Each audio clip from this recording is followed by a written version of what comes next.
There's places to put money to work in the market, and you can work your way through this chop and churn. We had stocks that have rallied at the same time that we've had continued economic data that tells us to be cautious. I think we're in a generational opportunity for investors to get really high quality income in the fixed income markets. There's that level of flight to quality, but I think some of the broader panic in the market has kind of come back a bit. There's a few things happening in the US that are quite different to the rest of the world. This is Bloomberg Surveillance with Tom Keene, Jonathan Ferro, and Lisa Abramowicz. It's bad news, just bad news. Live from New York City this morning. Good morning for our audience worldwide. This is Bloomberg Surveillance on TV and radio alongside Lisa Abramowicz. I'm Jonathan Ferro.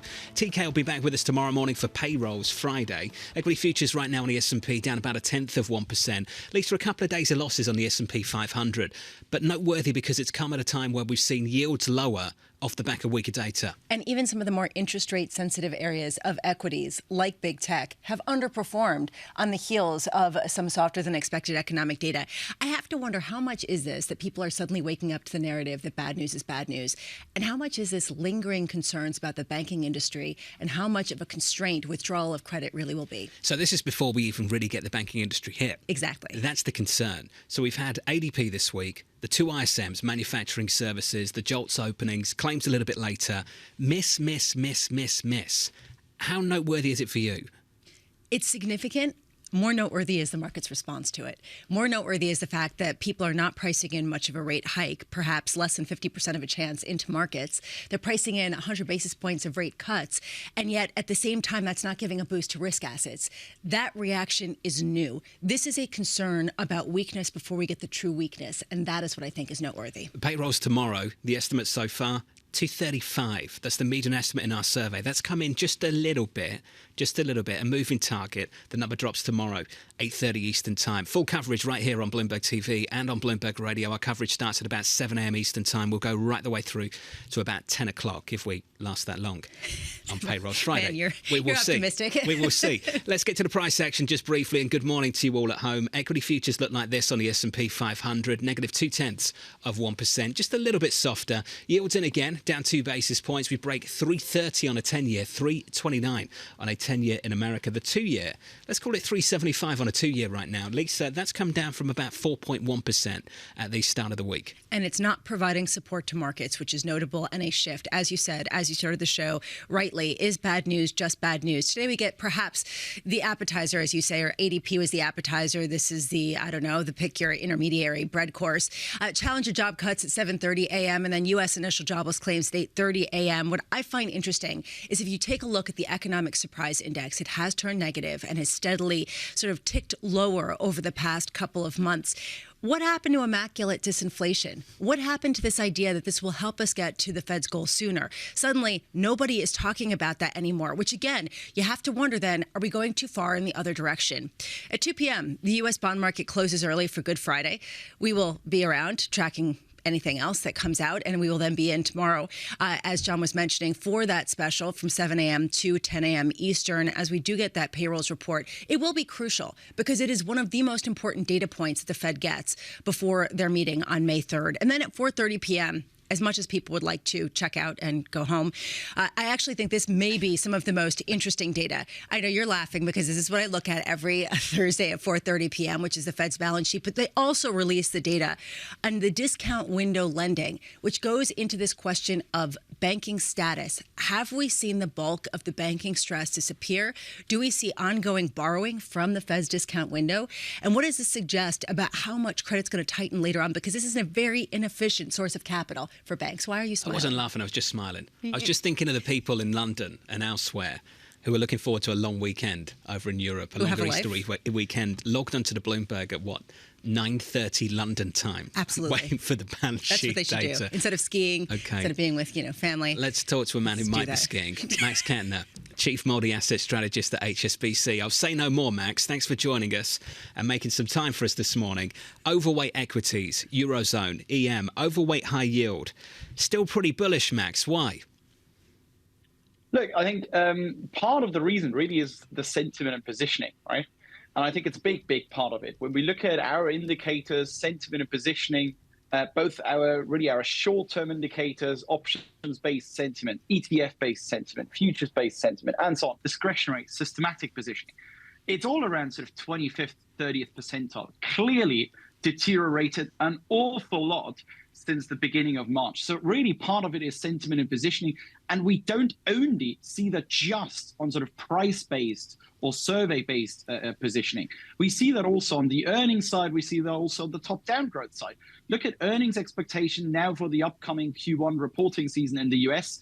You know, a couple of months ago in Q4, we were around $57. Right now, we're scratching slightly above $50, right? We're already sort of expecting almost 7% decline in year-over-year terms. Some of those cyclical sectors had earnings estimates revised by 25%. So there is an awful lot of really bearish sentiment out there, not only in terms of price, not only in terms of service, but even also on the earnings and on the growth side. We'll struggle to see it in the equity price right now relative to the gloom in the bond market. Max, the bond market, as you know, over the last few weeks has been pricing a disinflationary bust. Do you think that's on the wrong side of what you anticipate is going to develop in the coming months and quarters? Yeah, I think probably for the next quarter, that should be fine. I think we're actually probably in a pretty Goldilocksy quarter now, right, in Q2. If we think about it, we got downbeat sentiment, we've got downbeat near-term earnings expectations, downbeat near-term top-down growth expectations. And on top of that, we've got headline inflation, particularly in the US, probably going from around 6% currently towards 3% by June, right? So that is actually all moving in the right direction. The trouble will come in the second half when we then are actually facing much higher growth expectations, both on the earnings side, also on the top-down side. Probably by then sentiment won't be as bullish anymore. And on top of that, we then see actually headline inflation moving up again, and core inflation will probably prove to be a bit more sticky. So I don't really have anything against anyone who's particularly bearish right now. I just think the timing is really awfully off. I do think that right now, with this downbeat sentiment, downbeat near-term earnings expectations, to put on that bearish trade, that short cyclicals trade, that recession trade, you can do that towards the second half of the year, maybe in the summer, but you'll probably end up being 3-4 months too early right now. John, do you think that I'd be more optimistic if I were just doing some more skiing in the Alps? Do you think that's probably... I think you'd be overweight stocks. You'd be overweight high yield. That would be very good. In the face of downside surprises, without a doubt. Constructive view on the economy and pretty much everything else. Max, I congratulate you on choosing a fantastic path. I do want to, though, go into where banks fit into all of this. How much is basically your call that we're not going to see the bank stress yet, it isn't acute, and that worries about the long and variable lags from credit tightening aren't going to happen just yet? Yeah, I think a lot of it, but I am pretty comfortable with those sort of long lead lag relationships, right? If we look, for example, at the lead lag relationship between lending standards, those lending standards that everyone suddenly keeps talking about in the last 4-5 weeks, and we look at those lending standards relative to loan growth, that actually takes around 6 to 7 quarters until that feeds really through into actual loan growth. And that would suggest stress is only going to come maybe towards the end of the year or in 2024, not really in the next 3 to 6 months, right? And you mentioned the banks. When we look even at the larger banks, if you compare that in a relative terms against, for example, financial conditions, they are outside of the COVID of the first COVID wave in March 2020. They're now pricing in the biggest tightening in financial conditions since the financial crisis, right? So there is really an awful lot of stress in there already. It's the same also with real estate. Real estate is another risk, of course, that everyone has been suddenly waking up to. But if we look at, for example, look at retail REITs, look at office REITs. Office REITs is one of the very rare asset classes that never actually got to its pre-COVID highs, but then from the post-COVID lows, lost another 30-40%. Wait. So there is an awful lot of stress already in the price, really. So let's just put a bow on this. Are you buying? Are you loading the boat right now, loading the truck with respect to bank stocks, commercial real estate? Yeah, I would. I'm not sure I would load in, my entire boat with it, but I do think they are pretty attractive valuation levels now, right? So they do look really quite attractive, particularly in the US when we look at how much Eurozone banks have outperformed since September last year, right? then clearly the US banks, the larger US banks, they look a little bit more attractive now. Just to be clear, Max, the larger ones, not the regionals, not the smaller players, the larger banks.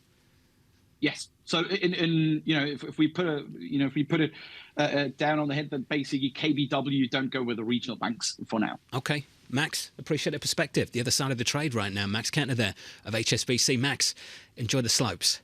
Max Kentner making some time for us on his vacation. That was kind, wasn't it? It was so kind. So much gloom out there. I know. Go on vacation, buy stocks. You know what? I should. I think I'll come back a better person. Is that where Tom is today? Yeah, I think that he's on the slope, so he evidently is a big snowboarder. Does Tom ski? I don't think he skis. I think he snowboards. He's actually snowboards. No, I don't believe that for a second. I think he used to. I don't know that he does anymore. I will say, though, it's a really interesting question whether perhaps the mood in markets has shifted too quickly away from disinflationary, panacea and this idea of some sort of Goldilocks to the sky is falling. We're about to head into crisis and sell everything and hide under your mattress. I've just got this image of Tom Keene colliding with Gwyneth Paltrow on the slopes. Okay, nobody needed to think about that. I think what kind of lawsuit would ensue then? Have you been following that? A separate story. It's amazing, isn't it? It's fantastic. Of course I followed that. It's amazing. Anyway, let's talk China just briefly. We're leading with this story this morning that somehow China is being restrained. Do you think they are, based on the meeting that took place between the Speaker of the House and the leader of Taiwan? Well, it remains to be seen, right? Because we haven't necessarily heard that much in terms of what they're going to do. They did criticize the meeting. It wasn't like they were completely quiet on this. I just wonder what we're going to do with respect to ratcheting back some of the tensions at a time when the U.S. and Europe are moving in opposite directions. And we're going to talk about this later on. But Europe seems to be, strengthening certain ties, certainly on the business side with respect to China. And where is the U.S.? At the time Speaker McCarthy is meeting with the president of Taiwan, you've got Emmanuel Macron over in China meeting with the Chinese leader. With Ursula von der Leyen also in tow. Alongside, yeah. We'll talk about that next with Julie Norman. Looking forward to that conversation with the UCL Centre on US Politics co-director in the next hour. Terry Wiseman, global interest rates and currency strategist at Macquarie, is going to join us. Looking forward to that conversation. In FX right now, a bit of a snooze. Euro dollar 109, unchanged on that currency pair. Yields lower again by 2 basis points, 3.29 on a 10-year. Your next stop for the economic data.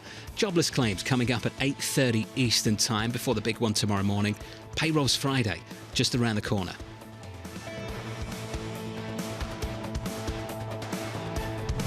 Keeping you up to date with the news from around the world with the first word, I'm Lisa Mateo.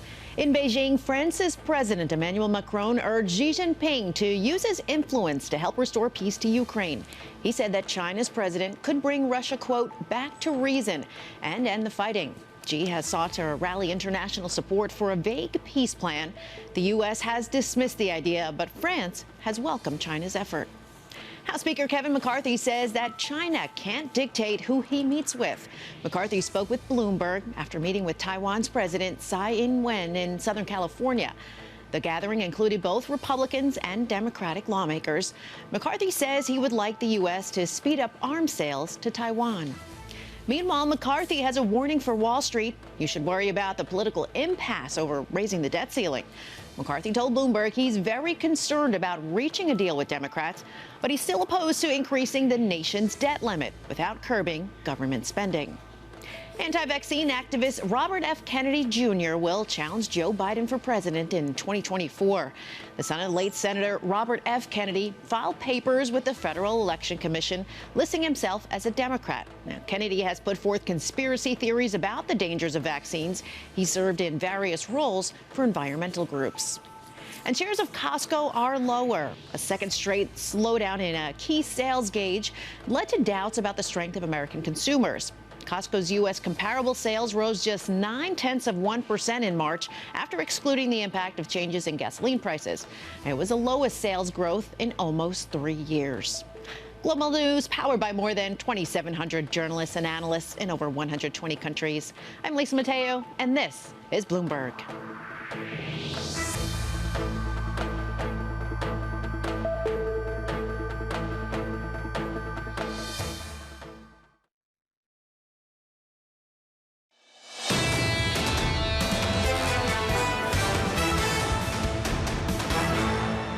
If we want to make sure that we foster democracy and peace and make sure we don't get into any type of conflict, people need to sit down. And what China needs to understand is they can't dictate who a Speaker of the House can meet with, maybe with foe or friend. For the same moment that Macron's sitting down with President Xi, I think that's great. I would sit down with President Xi. House Speaker Kevin McCarthy speaking with Bloomberg's Anne-Marie Jourdain just yesterday. We'll catch up with AMH in a couple of hours' time. Looking forward to catching up with Elisa after an important exchange between Speaker McCarthy and the leader of Taiwan just yesterday. Just to put this into perspective, this was a ratcheting back of tensions on the U.S. side because Kevin McCarthy had talked about going to Taiwan to meet with the president and didn't do that. This sort of was a halfway step to express support but not really needle the Chinese too much. It follows a meeting with Speaker Pelosi going to Taiwan in the last 12 months. You mentioned something important, Lisa, something we should build on. The difference between the US approach to China right now and the European approach. Macron is there in China this week, alongside, as you pointed out, Ursula von der Leyen as well. We'll catch up with Guy Johnson in about 30 minutes from now. Guy's already pinged me the story earlier this morning, and Guy basically said, look what's happening with Airbus. Airbus is doubling its production capacity in China. That's a European company at a time where US companies are starting to pull back or at least push things elsewhere. A couple of months ago, I talked to Mercedes executives, and the car manufacturing industry for Germany is one of the most important and really generates a lot of the growth in the economy. And I asked them, could you move away from China? Can you actually remove some of your business there or rely on it less? The answer is no. I mean, honestly, the economy cannot function without that reliance. So how do you dovetail diplomacy amid a very heavy business reliance? I used to say the same thing about Russia and Germany for a long time. And it's been very difficult. So at what point, I mean, how much can they do both at the same time? And this has been a tension we've been talking about. You've been really good about talking about. I don't know how it gets resolved, but right now it seems like the fissure between the U.S. and Europe seems to be growing a bit on this front. That's interesting. Julie Norman joins us now, the co-director of the UCL Centre on US Politics. Julie, can we start there? Just the difference of approach between the Europeans and the US to tension with China at the moment.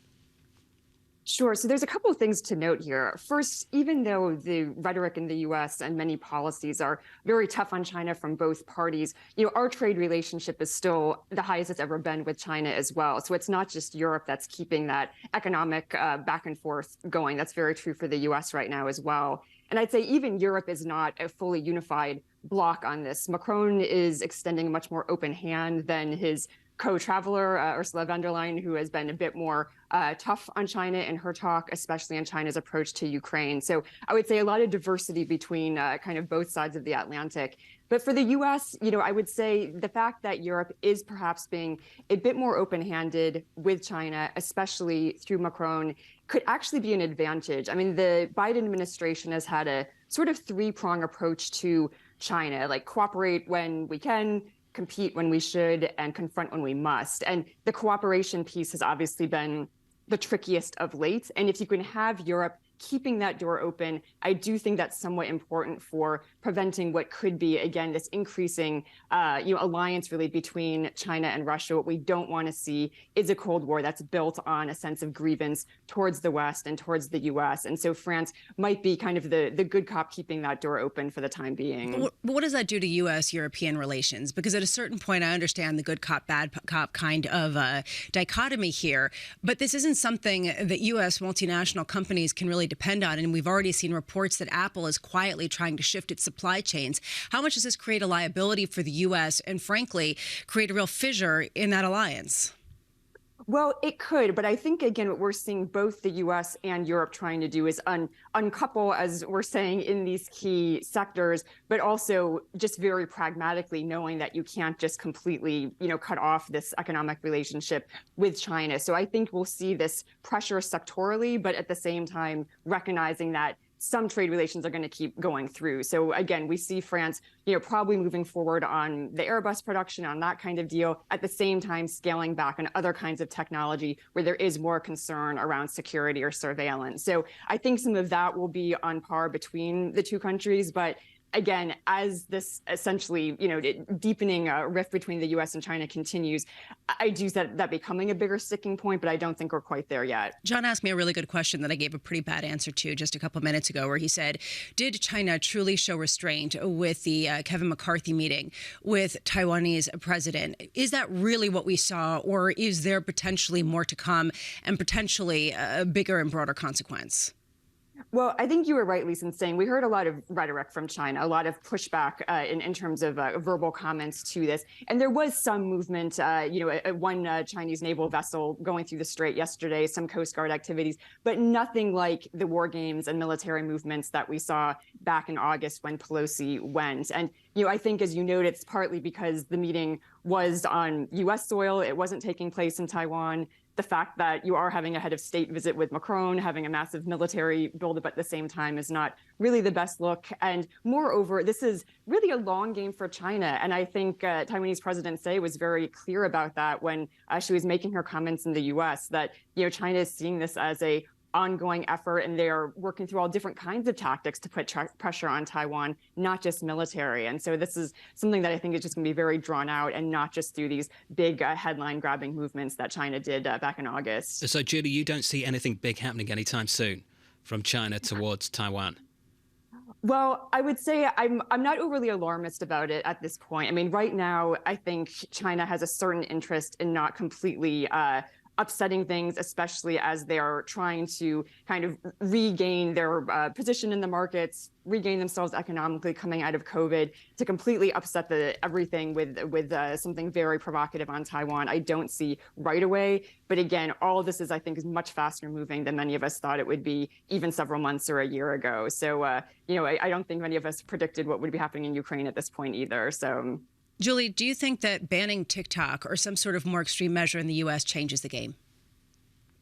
It's definitely putting the pressure on. I would say I think the middle road of banning TikTok on government devices and that kind of thing is probably where the U.S. is best suited to sit right now. I think a blanket ban does get into very tricky waters. One, you just get into a situation of whack-a-mole with any kind of Chinese product that might have these kinds of capabilities over here. And furthermore, it is a bit of a slippery slope for the U.S. to get into banning platforms, just as China banned some of our platforms. So I would say it's a bit of pressure, but I think the U.S. is right to be taking this somewhat cautiously and not moving too quickly on a blanket ban. Julie, thanks for this. As always, the brilliant Julie Norman of the University College London over in the UK.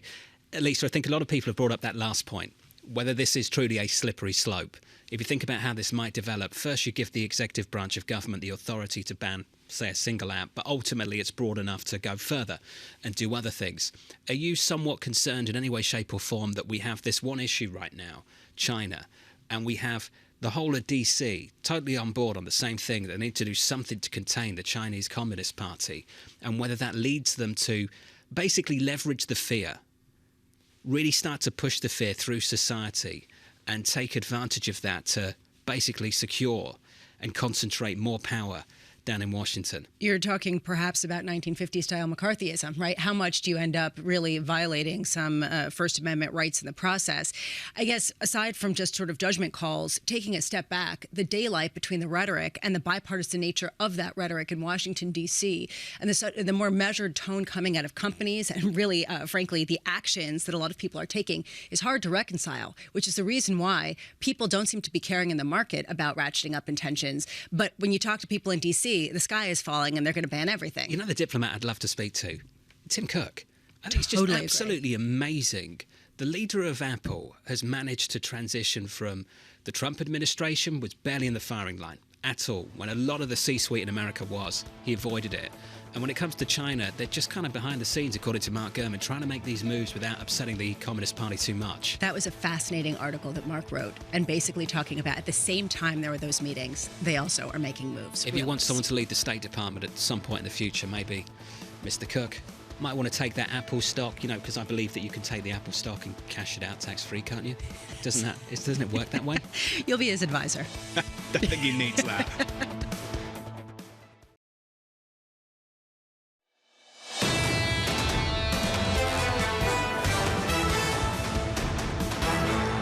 About 25 hours away from the payrolls report. In fact, call it 26 and I'll get my maths right. Equity futures right now in the S&P negative about 0.1% on the S&P 500. A couple of days of losses, a few days of bad data as well. The ADP report, a downside surprise, as Lisa pointed out repeatedly yesterday. It's kind of the data point you don't care about until you do. And people did yesterday, and Maybe they will tomorrow as well, based on what we got in the ADP. Does it tell you anything about what we're going to get in payrolls? I'll be told no repeatedly, but ultimately still, yields will lower off the back of it. I have to say the ISM, not manufacturing came in softer as well. That led to this move in the bond market. Yields looked like this morning on a 2-year, down about 4 basis points to 374. At one point yesterday, though, Lisa, I think we were trading in the 360s on a US 2-year off the back of this weak data. And bear in mind, we started the week north of 4%. Some of the lowest levels that we've seen going back to September of last year. And it's interesting to see that this isn't really fueling any excitement for risk assets. That basically, as you started the show, bad news is bad news at a time when this weakening data is just the beginning. And I think that's the key point. This is the appetizer for what is to come with potential credit tightening. Will the data continue to be okay over in Europe? Euro dollar shaping up as follows. The euro against the US dollar, 109.06. The high of the year, 110.33. Came close in the last week, then backed away, unchanged in today's session. And still, I think the ECB's Philip Lane, the chief economist earlier today, Lisa, teeing up another rate hike from the ECB. You know, on one hand, of course they're going to say this because they haven't disrupted the markets. But the markets are basically saying, we don't believe you either. You're not going to go as high as you think. But yes, we've heard from everybody uniformly hawkish on the ECB because honestly, they can afford to be. They aren't disrupting anything. And so why wouldn't they? And then potentially they won't have to. 50s on the table. Yeah. At the same time, the Fed might pause. Which is the reason why people see quite a story, strength. isn't it? Yeah. Quite a story. We've had a ton of Fed speak this week. More Fed speak on the way from Bullard later this morning in the wake of the recent banking crisis. Luigi Zingales of the University of Chicago Booth School calling for an independent commission to look into the Fed, writing the following. In the last 2 years, the Fed has failed twice. It has failed to see inflation coming, and it has failed to see the banking crisis coming too. The nation needs a trustworthy Fed to combat inflation. The only way to recover this trust is through a transparent, independent and authoritative commission whose findings are believable. President Biden should appoint such a commission without delay. Luigi, I'm pleased to say, joins us right now. Luigi, good morning. Good morning. Is this the Fed chair's fault, or is this an institutional problem? I think that that's what we need to find out. I fear that it's an institutional problem more than just a chairman problem. It's easier to replace the chairman and to sort of rethink the institution. But I think that it's a very consensus institution. So I think the failures were shared and something has gone wrong. Is that a polite way of saying there's too much groupthink at the Fed? I think that definitely is the case. But I think maybe there is more. Maybe there are not enough economists. And so this is, I think, a low point on the board. I think only half have a PhD. So in economics, now you don't need to have a PhD in economics, but helps in understanding a situation like the one we're now. What are they getting wrong right now? I think that they're getting wrong how unstable the banking system is. I think that they have this idea that deposits are sticky. And I think that, first of all, we have never experienced in recent time a spread of 400 basis points between what you get on the money market and what you get on your deposit. And second, the world has changed. Deposits are mobile. They are really, Google say, a click away.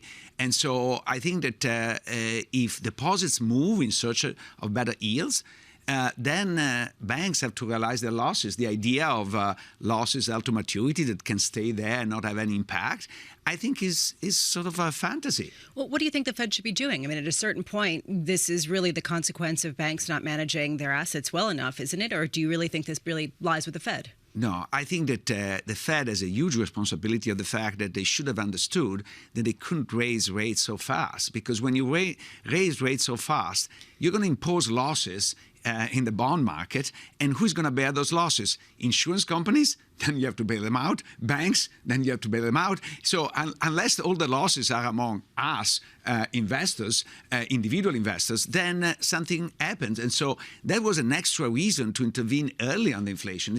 They were very complacent and said, oh, we have the tools. We're going to do it. We let it go a little bit, but don't worry because we have the tools. I think that their tools were not very sharp, and they should have recognized that.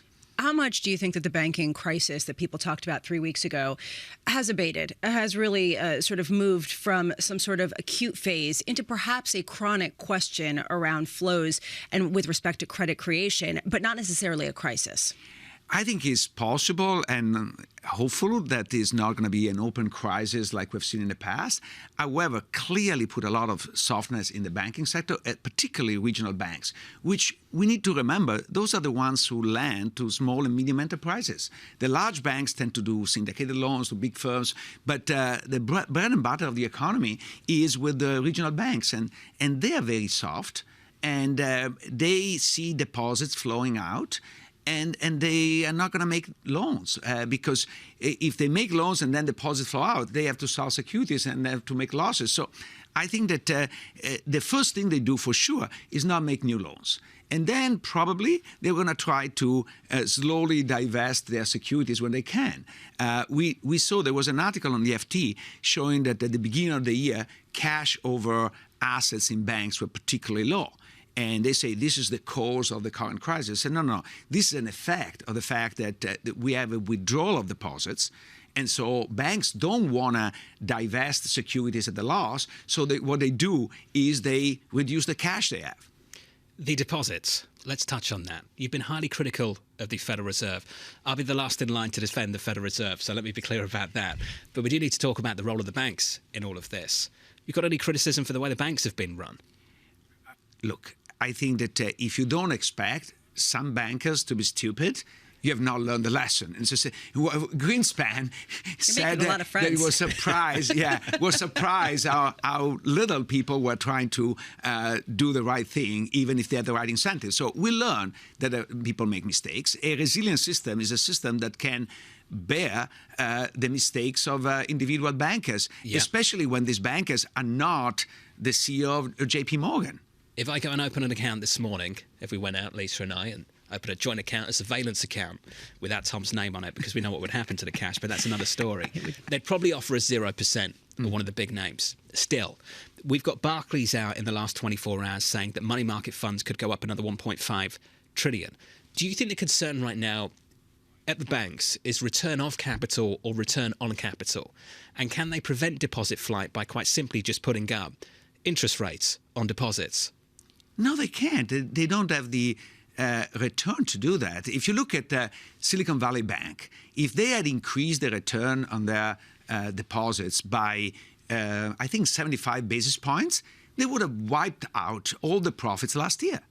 So I don't think that they have a return on assets that justify a higher deposit. That's the conundrum. If the problem were solved simply by increasing rates, it would be easy, but they cannot afford to. So you're saying this banking system does not work with rates of 4% plus?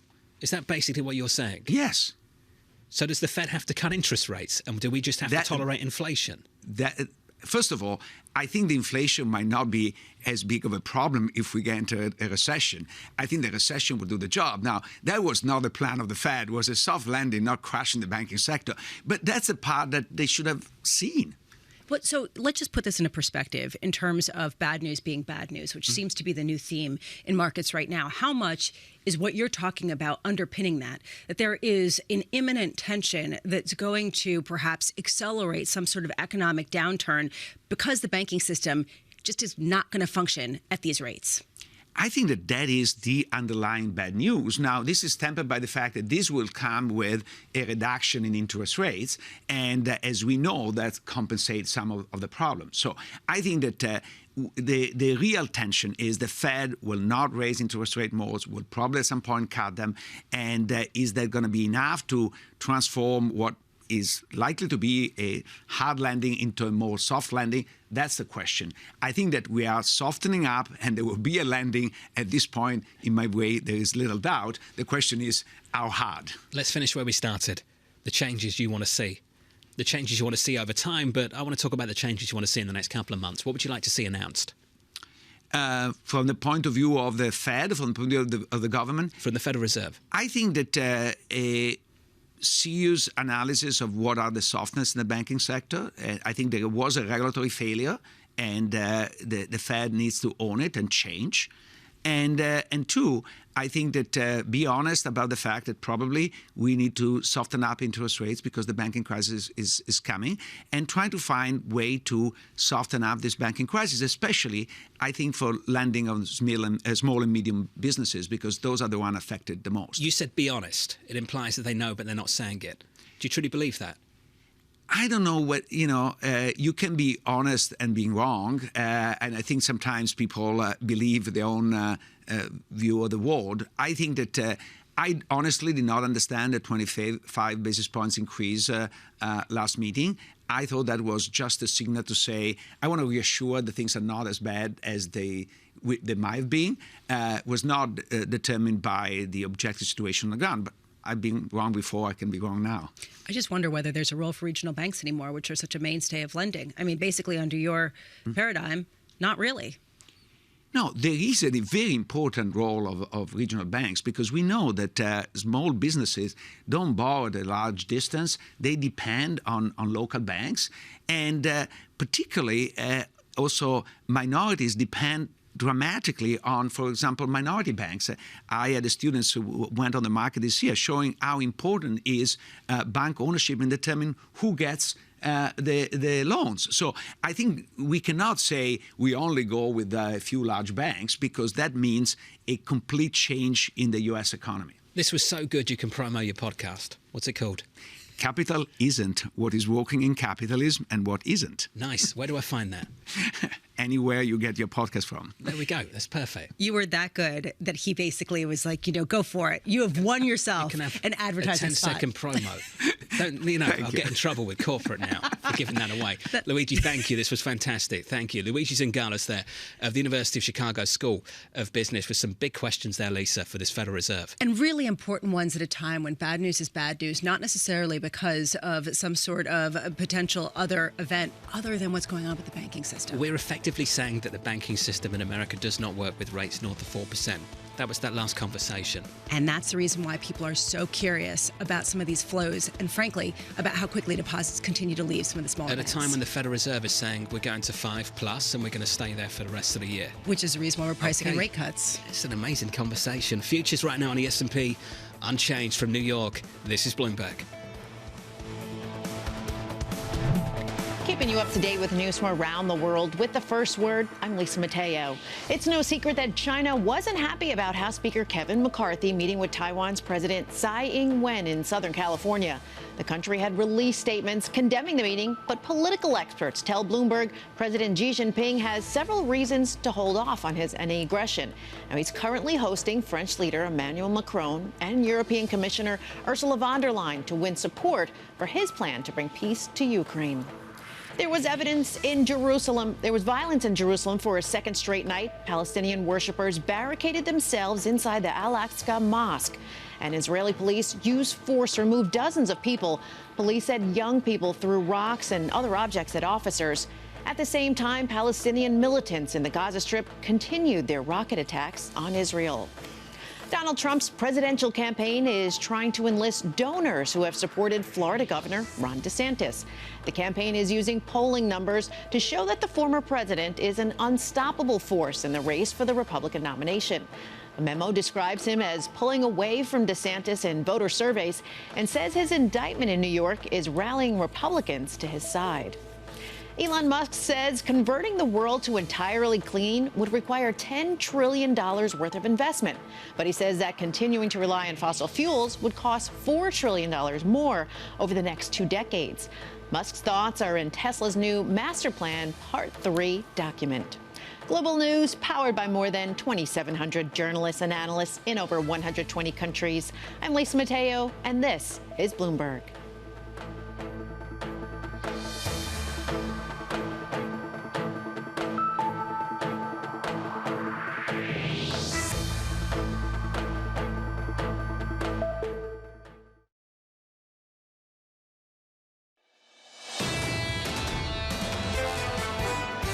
A very strong demand for traffic of passengers around the world. There was a very strong demand for cargo during COVID.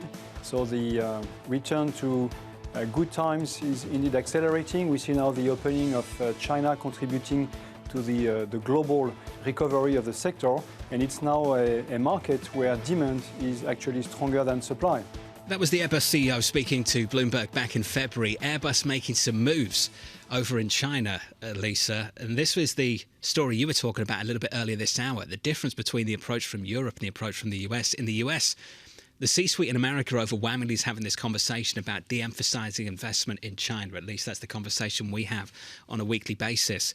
Airbus is, I would say, doubling down in some sense this morning. 100%. They're building a new China jet factory, and they're increasing their ties with the second largest economy in the world. It makes sense economically, but how does this tie into this feeling, especially given the fact that Germany's Olaf Scholz has come out and basically said, we need to be aware that this could potentially be a point of tension. At the same time, all these European officials are heading over to say, let's strengthen those ties. Let's head over to Guy Johnson, a man who knows this company far better than I do. Guy Johnson joins us out of London. Guy, what does Airbus get back for this one?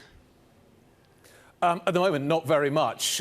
So a number of things to say here. John, we're waiting for details. I've been in touch with Airbus. We don't have all the details we want. There has been an embargo broken, which is why we've got the story on the final assembly line, the second final assembly line, but we don't have all the details we want because we haven't had the official sign-off from the Chinese. In some ways, the Chinese are getting exactly what they want here, John. They're getting a second final assembly line in China. But the key thing that Airbus was expecting going into this trip, we understand, was a big order for A350s, the medium-sized wide-body that Airbus builds, competes with the Dreamliner. That hasn't happened at this point. We don't know if there's going to be a big order here. In fact, we think there probably isn't going to be a big order here. So China's getting a new final assembly line, and it doesn't have to commit to new aircraft in terms of big order for A350s. Remember, this is a country where Boeing is struggling. And you would have thought that would leave the sort of the piece open for Airbus. Boeing, remember, has got the MAX recertified, but there's no new deliveries. Boeing hope that's going to take place later this year. But this should be wide open for Airbus. They're making the commitment, but it doesn't seem as if they're getting anything back. And that's really interesting, I think. I wonder if there's political messaging in that as well. Well, let's talk about the politics and the political messaging at the moment, Guy. It's happening at a time when Macron is over there in China, alongside Ursula von der Leyen. Are we saying that the US and the Europeans are competing with each other in China at a time when the US is trying to keep the Europeans on the same side? It's fascinating, isn't it? In some ways, Airbus is not competing because Boeing, in many ways, is not present in China. And the Apple story that we've obviously run, Mark Gurman's fantastic story about Apple's kind of new strategy when it comes to China, I think is kind of part and parcel of this whole narrative as well. The Americans are being much more cautious. The Europeans are maybe filling the space that the Americans are leaving behind. Is that going to be the narrative going forward? But the lesson must be learned from Russia, John, with stranded assets. A lot of European companies, particularly German companies, ended up with stranded assets in Russia. Is there a danger that a similar story gets repeated with China? That concern doesn't really seem to be in the forefront. And I have to say, it was interesting to me that Emmanuel Macron ostensibly was going to China with Ursula von der Leyen to talk about potentially brokering some sort of peace agreement with Russia for Ukraine. How much is this really an economic-based visit where you're basically seeing Europe try to strengthen its economic ties and trade ties with China? The two, Lisa, I think are always hard to tease apart. The Europeans have operated a more mercantile approach. Certainly the Germans have, the French to a certain extent as well. So it's always hard to sort of differentiate the two. But nevertheless, there is a big kind of politics story here that is underway. I think Europe's relationship with China will ultimately be defined by the way that China uses its influence over Russia to define what happens in Ukraine. And I think that is probably the bottom line here. But in the meantime, while the US looks to disengage, the Europeans are not doing that. They're engaging still, and they see that as being the best sort of path forward, both economically and politically at this point. This is really an important point, Guy, and I wonder how much this just goes back to the daylight between the U.S. and European approaches, that Europe sees the trade ties as being leverage, and the U.S. views the trade ties with China as being a potential liability. Is that something that you hear increasingly as some of the U.S. and European counterparts try to get on the same page and fail with this particular issue? Well, I think it's really difficult. There is definitely a different ethos at work here with both sides. It'll be interesting to see how that plays out in, for instance, negotiations over the Inflation Reduction Act. But if you look at what has just happened, let's assume that the details are confirmed as we anticipate that they will be. The Chinese have basically just delivered a commitment from Airbus that it's going to build a second final assembly line. They haven't had really to give anything back. We don't know the financing details around all of this. So at the moment, the Chinese seem to be getting the better end of the stick here with the Europeans. The Europeans maybe see an opportunity economically, but where does that ultimately take them with their relationship with the United States? The Europeans think they can play both sides. The Europeans clearly think that they can keep both sides happy. We'll see whether that ultimately turns out to be true. The larger backdrop, Guy, has been better than expected economic performance and frankly, wage growth in Europe at a time when the U.S. seems to be seeing potentially a bit more weakness. We talk about sort of the diverging credit tightening cycles, but how much of this really is tied to China's reopening? And even if it has been underwhelming to some, that it has given a real boost to Europe's economy. The further you go east, seems to be the narrative at the moment, Lisa, the better the economic news. So Europe, in some ways, I appreciate you can go the other way, but Europe is closer to the Chinese story. And the Chinese story does seem to be gaining momentum. It was interesting to listen to what Walmart had to say yesterday about returning sort of consumer confidence in China and how that is starting to pick up the pace. So Europe is set to benefit from that. How much of that is already priced in? We'll wait and see. Look at what is happening with the luxury goods sector, which has broken out recently. It's done very, very well. That's based on that China trade. How much more juice is there left in that particular tank? I don't know, but it's come a long way very, very quickly. So I think there is certainly a European. The Europeans are getting more of a positive picture from China. Have the markets already anticipated that and priced that in? I think if you look at names like LVMH, maybe that is the case. The stock's up 22% year to date. Absolutely flying, the luxury players. Guy, can I change topic just quickly? Have you seen this latest research piece that the US is becoming more like Europe? The average US work week has dropped by more than 30 minutes over the last 3 years. Guy, have you seen that data? I read that story. I thought it was fantastic. 30 minutes when you aggregate it up, it is a huge number. So yeah, maybe ultimately the European way of life is the correct way of proceeding. I thought also you ally that, John, with the AI story, the ChatGPT story, that maybe we all get Friday off. That's Chris Pisarida. I wish Tom was here for this. I really wish Tom was here for this. Guy, thank you. Guy Johnson. Hasn't he got the day off? I know it's Thursday. He's taking a couple extra half hours to make up for the whole more thing. European. Yeah. Let's be clear about that. Tom Keene is becoming more European. Guy, thank you.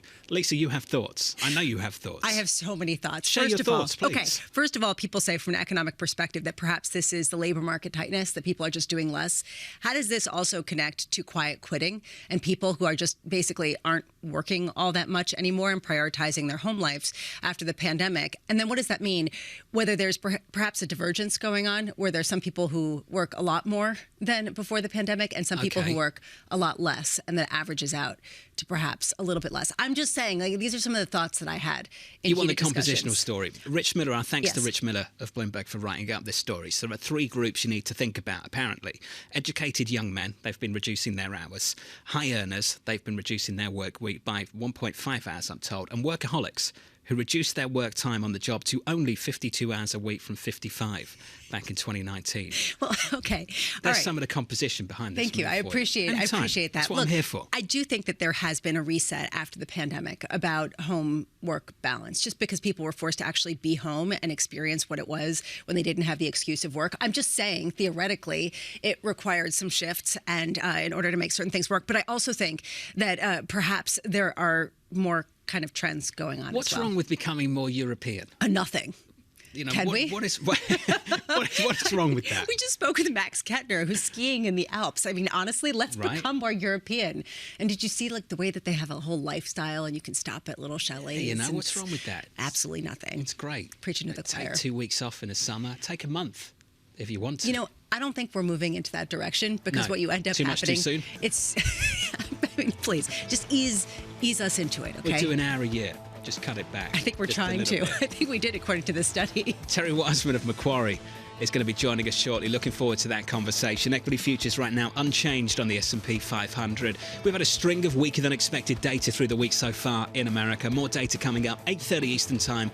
Jobless claims just around the corner.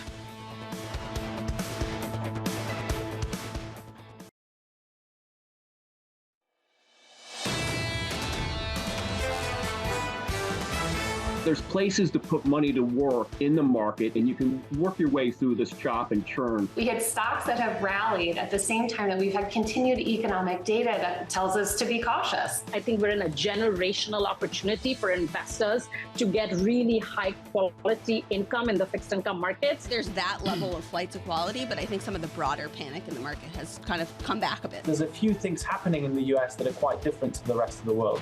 This is Bloomberg Surveillance with Tom Keene, Jonathan Ferro, and Lisa Abramowicz. This is Bloomberg Surveillance, gearing up for a long weekend for some of you.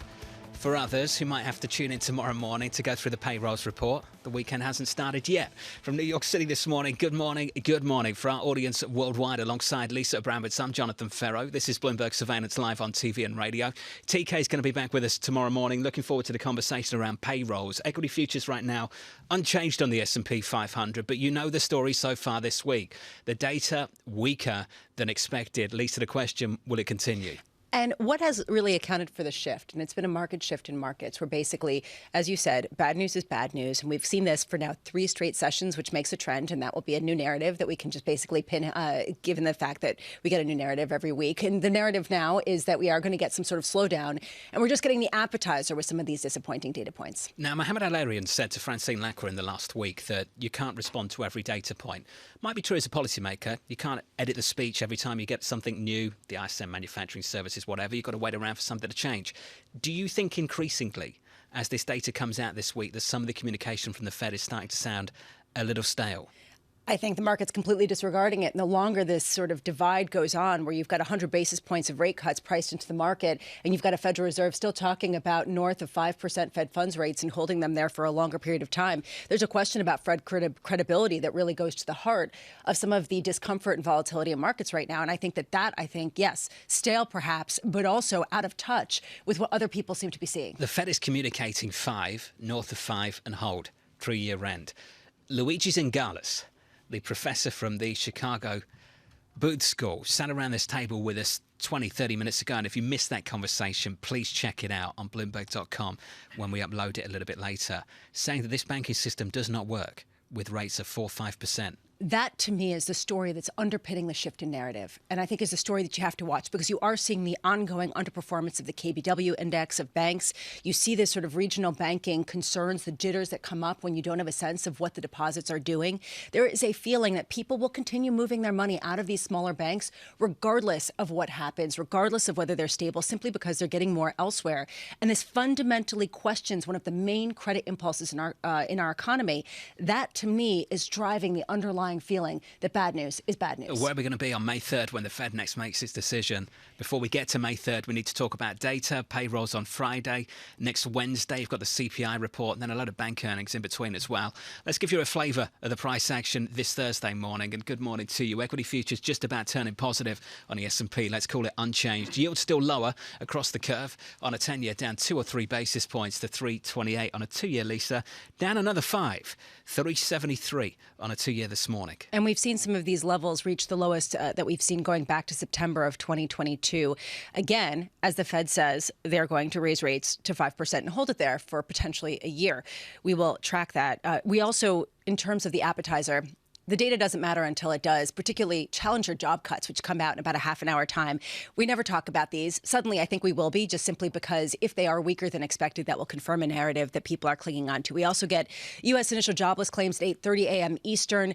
The U.S. Economic Surprise Index has turned negative, and we have seen it grind lower. I am watching this. I want to understand whether this is driving some of the underlying pessimism that seems to be bleeding out, even in risk assets. 2 p.m., the U.S. bond market closes early for Good Friday. We will still be logged on, and we will be here tomorrow morning from 7 a.m. to 10 a.m. Eastern about the jobs report that we get out. We're going to be speaking with Priya Misra of TD Securities, Ellen Zentner of Morgan Stanley, as well as former Fed Governor Randy Kroszner and Mohamed Al-Arian of Bloomberg Opinion. I believe he's going to be in studio. Around a table for the hour from 8 o'clock. Very cool. Which will be just awesome to get his insights, especially as we get that data. And at 4:30 p.m., I'm sure a lot of people are just like me and will be logged on and carefully watching all of these data points from the Federal Reserve, not only on the discount window lending, but also its balance sheet, which ticked up over the past couple of weeks in response to the crisis. Same. Looking forward to it later on this afternoon. You're going to be logged on too, right? I mean, it's basically, I set an alarm. I'm always logged on. 4:30 Thursday. For anyone on the Bloomberg The light is always green.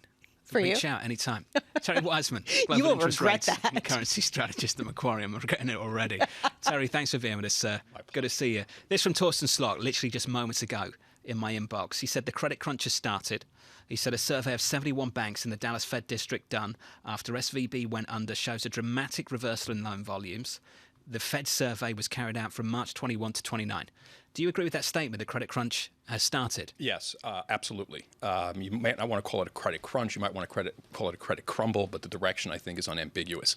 And I would add here that it's not just about deposits leaving the system, right? Deposits can, come out of the small banks, and they can find their way into the large banks. They can find their way into money market funds. In fact, the system has a way of recycling those deposits and potentially bringing them back to the small banks, especially if the government leans on the large banks to recycle those deposits, as we saw with the First Republic situation. I'm not so much concerned about the flight of deposits as the origin or ideology of a credit crunch or credit crumble. I'm much more concerned with the regulatory overhang. I'm concerned with the fact that Congress is going to be doing compensation clawbacks, or at least considering that, for bank CEOs that get themselves or their balance sheets into trouble. I'm worried about the more variegated stress tests, stressing the banks for duration mismatches. I'm worried about the banks going back into their balance sheets, looking at and scrutinizing them. I'm worried about the regulators doing the same for the banks. I think that is going to cause an overhang of concern, of worry, of less risk-taking in the banking community. That's what's going to drive the credit crunch or credit crumble, not the flight of deposits necessarily. If there is a flight of deposits, all right, then we're talking about not just a credit crumble, but a real credit crunch. Okay, two questions. One, policy consequences, what the Fed does ultimately in the coming months, and two, market outcomes. How are you thinking about those two things now? So the good thing with regard to market outcomes is we've gotten 10-year yields coming down, right? And I think to some extent that's supporting multiples.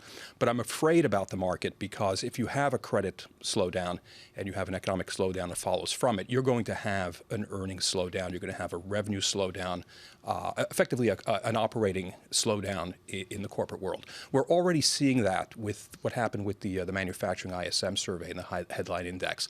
When it falls to the levels it fell in the March report, it's typically historically associated with a big decline in growth in corporate revenues, with a big decline in growth in corporate earnings. It's also associated with negative revisions from bottom-up analysts who cover companies in the S&P 500 and the broader indexes. So that's what's in front of us right now.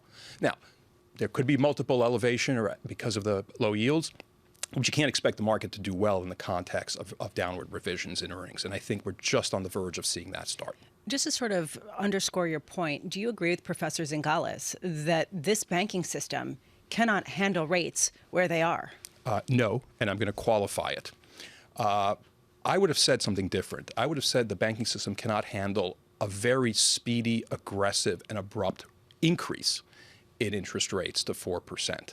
If any economic agent, not just banks, any borrowers, any creditors get accustomed to very low interest rates and expect those to continue, their behavior is going to accommodate to those low interest rates. And when interest rates rise by a lot, that behavior is going to suddenly be forced to shift, maybe because of what happens in their balance sheets.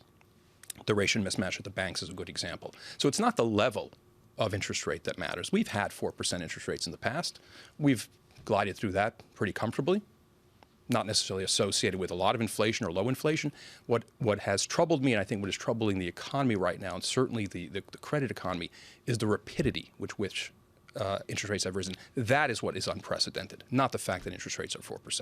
Translate this into the global market. A lot of people are looking at signs that perhaps things are cracking a bit more in the U.S. than in Europe and that things are slowing down as a sign that Europe is strong and go into European assets. Do you disagree? Do you think that they're just 6 months behind the U.S. and that they're going to see the sort of tensions emerge in the economy at the same kind of pace based on some of their outsized rate hikes? There's something to be said for the synchronicity of business cycles around the world. If the U.S. slows down, it's almost impossible that Europe will completely escape the impact of a U.S. slowdown. But Europe's got good things happening as well. First of all, keep in mind that it was in its doldrums and it was in its slump in the fourth and third quarters of last year. So it's coming off a low base. And when you come off a low base, you can't imagine that it's going to be hit hard unless there's another shock. And I have to imagine it's going to have to be more than a credit crumble in the U.S. China's recovering. That's going to help Europe. right? There's the prospect that the initial shock of the war through the energy price mechanism has faded. Certainly natural gas prices globally are low. Oil prices are relatively low. The things that hurt Europe in the third quarter and the fourth quarter of last year are no longer there. At the same time, the things that are about to start hurting the U.S., specifically this credit crunch or credit crumble, are on the verge of starting. Is that dollar positive or negative? It's dollar negative. There's something to be said for the idea that a global recession helps the dollar. I think that's an old way of thinking. I think asset allocators have gotten more sophisticated over time. They can make distinctions between growth rates and the first order, second order growth rates around the world, and the comparisons between them, relative growth rates, I mean. And when we're going to start to see this divergence indicated by the fact that the surprise index in the U.S. is heading down and the surprise index in Europe is still going up, I imagine. We're going to start to see a weaker dollar. We've already seen it, right? In March, we've already seen a weaker dollar. But I think there's room here for the euro to get even higher and break above the 110 level. We've already seen with sterling. It got above its 2023 highs already, right? And the next threatening parity at the end of September. And the next shoe to drop may be dollar yen, right?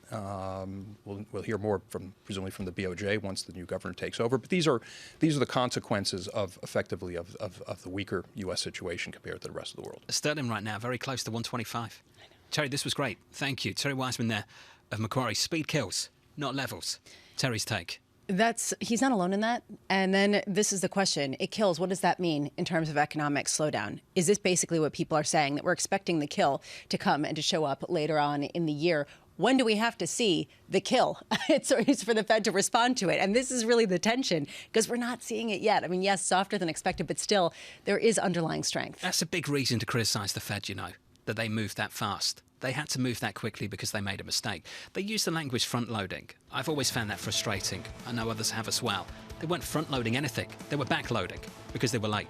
And, just that criticism has been echoed by a lot of people, including former Fed members like Vincent Reinhart. And we've heard that consistently. This was an error of not moving quickly enough. Futures right now on the S&P 500 unchanged. In the next hour, we'll catch up with Brent Schutte, the CIO at Northwestern Mutual Wealth Management. We'll do that in about 50 minutes from now. From New York, this is Bloomberg. Keeping you up to date with news from around the world with the first word, I'm Lisa Mateo. In Beijing, France's President Emmanuel Macron urged Xi Jinping to use his influence to help restore peace to Ukraine. He said that China's president could bring Russia, quote, back to reason and end the fighting. Xi has sought to rally international support for a vague peace plan. The U.S. has dismissed the idea, but France has welcomed China's effort. House Speaker Kevin McCarthy says that China can't dictate who he meets with. McCarthy spoke with Bloomberg after a meeting with Taiwan's President Tsai Ing-wen in Southern California. The gathering included both Republicans and Democratic lawmakers. McCarthy says he would like the U.S. to speed up arms sales to Taiwan. Meanwhile, McCarthy has a warning for Wall Street. You should worry about the political impasse over raising the debt ceiling. McCarthy told Bloomberg he's very concerned about reaching a deal with Democrats, but he's still opposed to increasing the nation's debt limit without curbing government spending. Shares of Costco are lower. A second straight slowdown in a key sales gauge led to doubts about the strength of American consumers. Costco's U.S. comparable sales rose just 0.9% in March after excluding the impact of changes in gasoline prices. It was the lowest sales growth in almost 3 years. And Airbus will double its production of its best-selling single-aisle jet in China. It's a bold bet on future demand for air travel and aircraft orders in one of the world's biggest aviation markets. The move in China is a key part of Airbus's plan to increase production of the A320. Global news powered by more than 2,700 journalists and analysts in over 120 countries. I'm Lisa Mateo, and this is Bloomberg.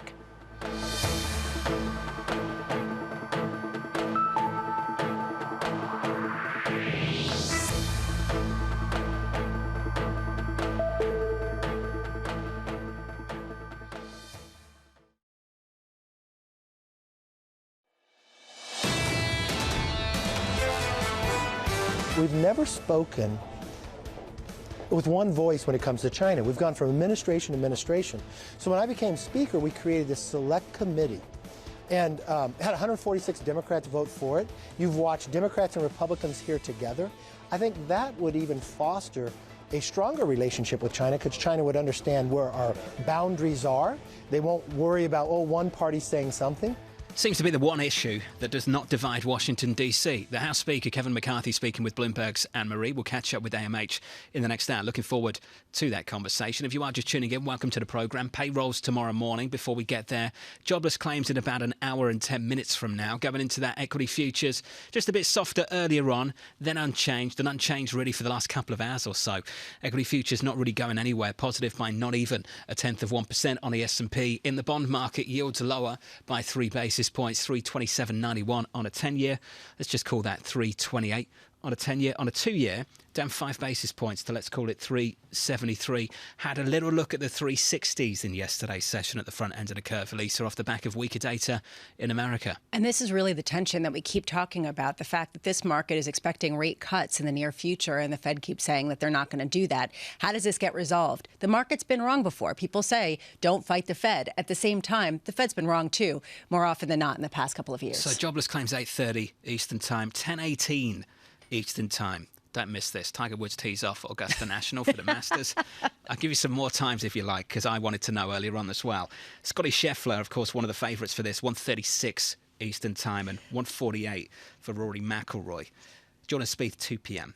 If Thank you're you. interested. I appreciate you interested? that. No. No, not at all. Well, I mean, it's so relaxing. It's like therapy. Honestly, Augusta National, the way that tournament is covered is the most relaxing sporting experience on the planet. Nothing comes close. I'm not a normal person, so have you not noticed that at this point? I wasn't trained I would never to say you weren't a normal understand. person. No, but I am. I'm just saying that I do understand intellectually why it's relaxing.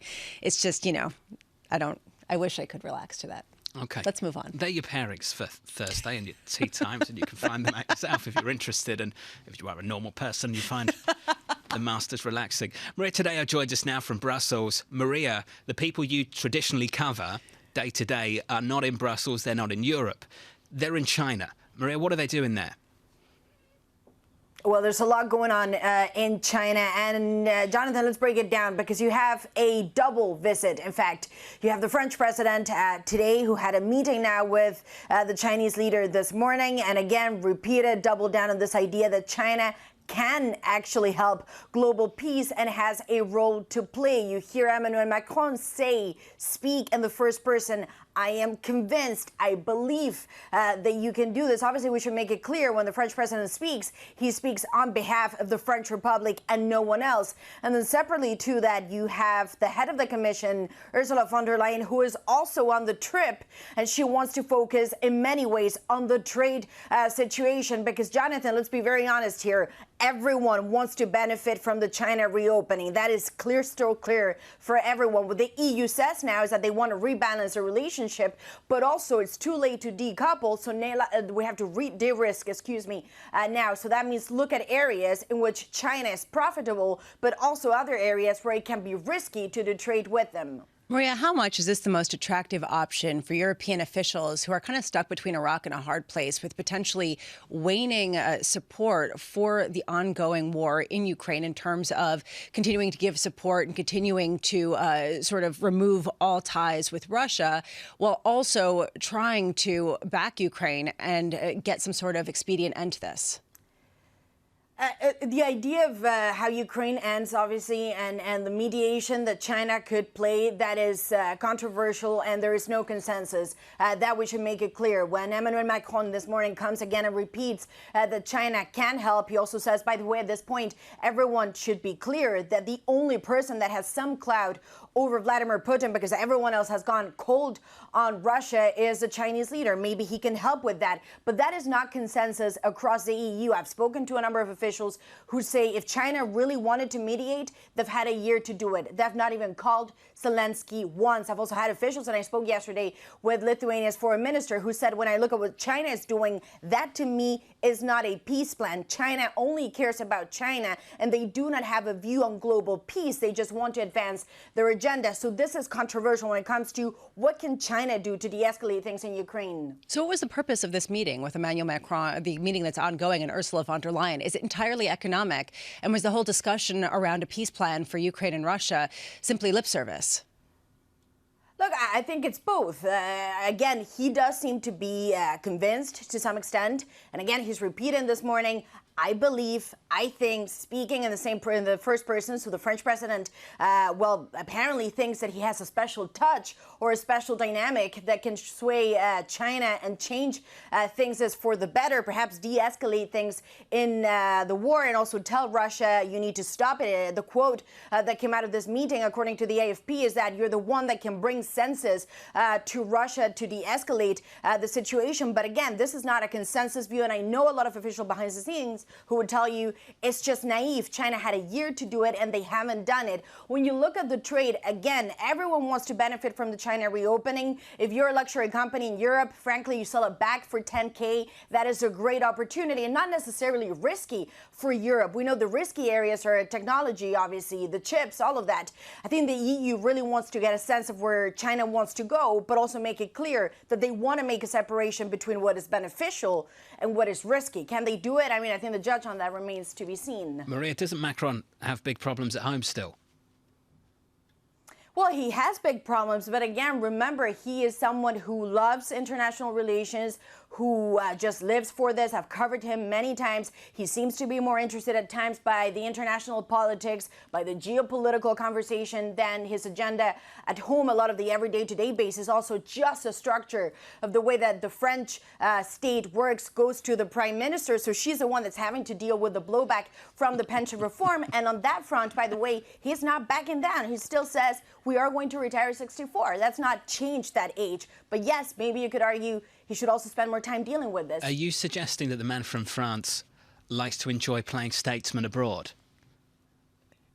Well, he enjoys it. He's interested by it. He lives for it. A lot of the appeal from Emmanuel Macron by the people that voted for him, but also in Europe, is that he's someone that is genuinely interested by this, that is not just playing national politics on a daily basis and wants to insert, his point of view and his feedback on all of these big conversations. The French also, by the way, they believe they can do things that no other country does, in the extent that if you want to have a phone conversation with Vladimir Putin, the United States cannot do that. The UK will not do it either. And the Germans will obviously, with the reputation, is in tatters over the Nord Stream. So again, they believe that they are what they call themselves a power of mediation, that they have this capacity to bring people around the table. Maria, thank you. Maria Tadeo there.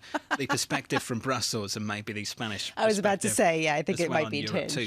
There was a style guide, I forget from which media institution in the last few months, there was a style guide and they said you can't say the French anymore. You know, don't say insulting things like the French. Why is that insulting? Then they had to backtrack. They had to backtrack afterwards. What did you make of that? Well, I love Maria. Maria, you're fabulous. I will just say I love the backpedaling after she basically said Emmanuel Macron is going to play the statesman while other people at home deal with some serious unrest that we've been reading about and seeing images from. So that's basically... The city practically burning. Yeah, basically. There's some amazing images coming out of Paris. And he's going to, play the bigger role on the global stage as somebody else deals with that. I mean, look, there is this question of how much there is a tension right now between pressure that a number of different European nations are getting at home at a time when they continue giving aid to Ukraine. How do they bring an end to something that feels like it is just interminable and is a tragedy in terms of the people in Ukraine? And that, I think, is probably part of some of the accelerated negotiations. Did you see that interview with Macron on French TV where he's discussing why the pension age needs to go up? And he's got this expensive watch on his wrist. And people suspect that he realises that it probably isn't a good look, and his hands drop below the desk and he starts taking his watch off. Have you seen that? No, I haven't. That's amazing. Oh. You should Google that. How'd that go over? I mean, everyone's laughing about it. Just, out of touch leadership. Yeah, sort of. But he's a great statesman. You heard that? Yeah, globally.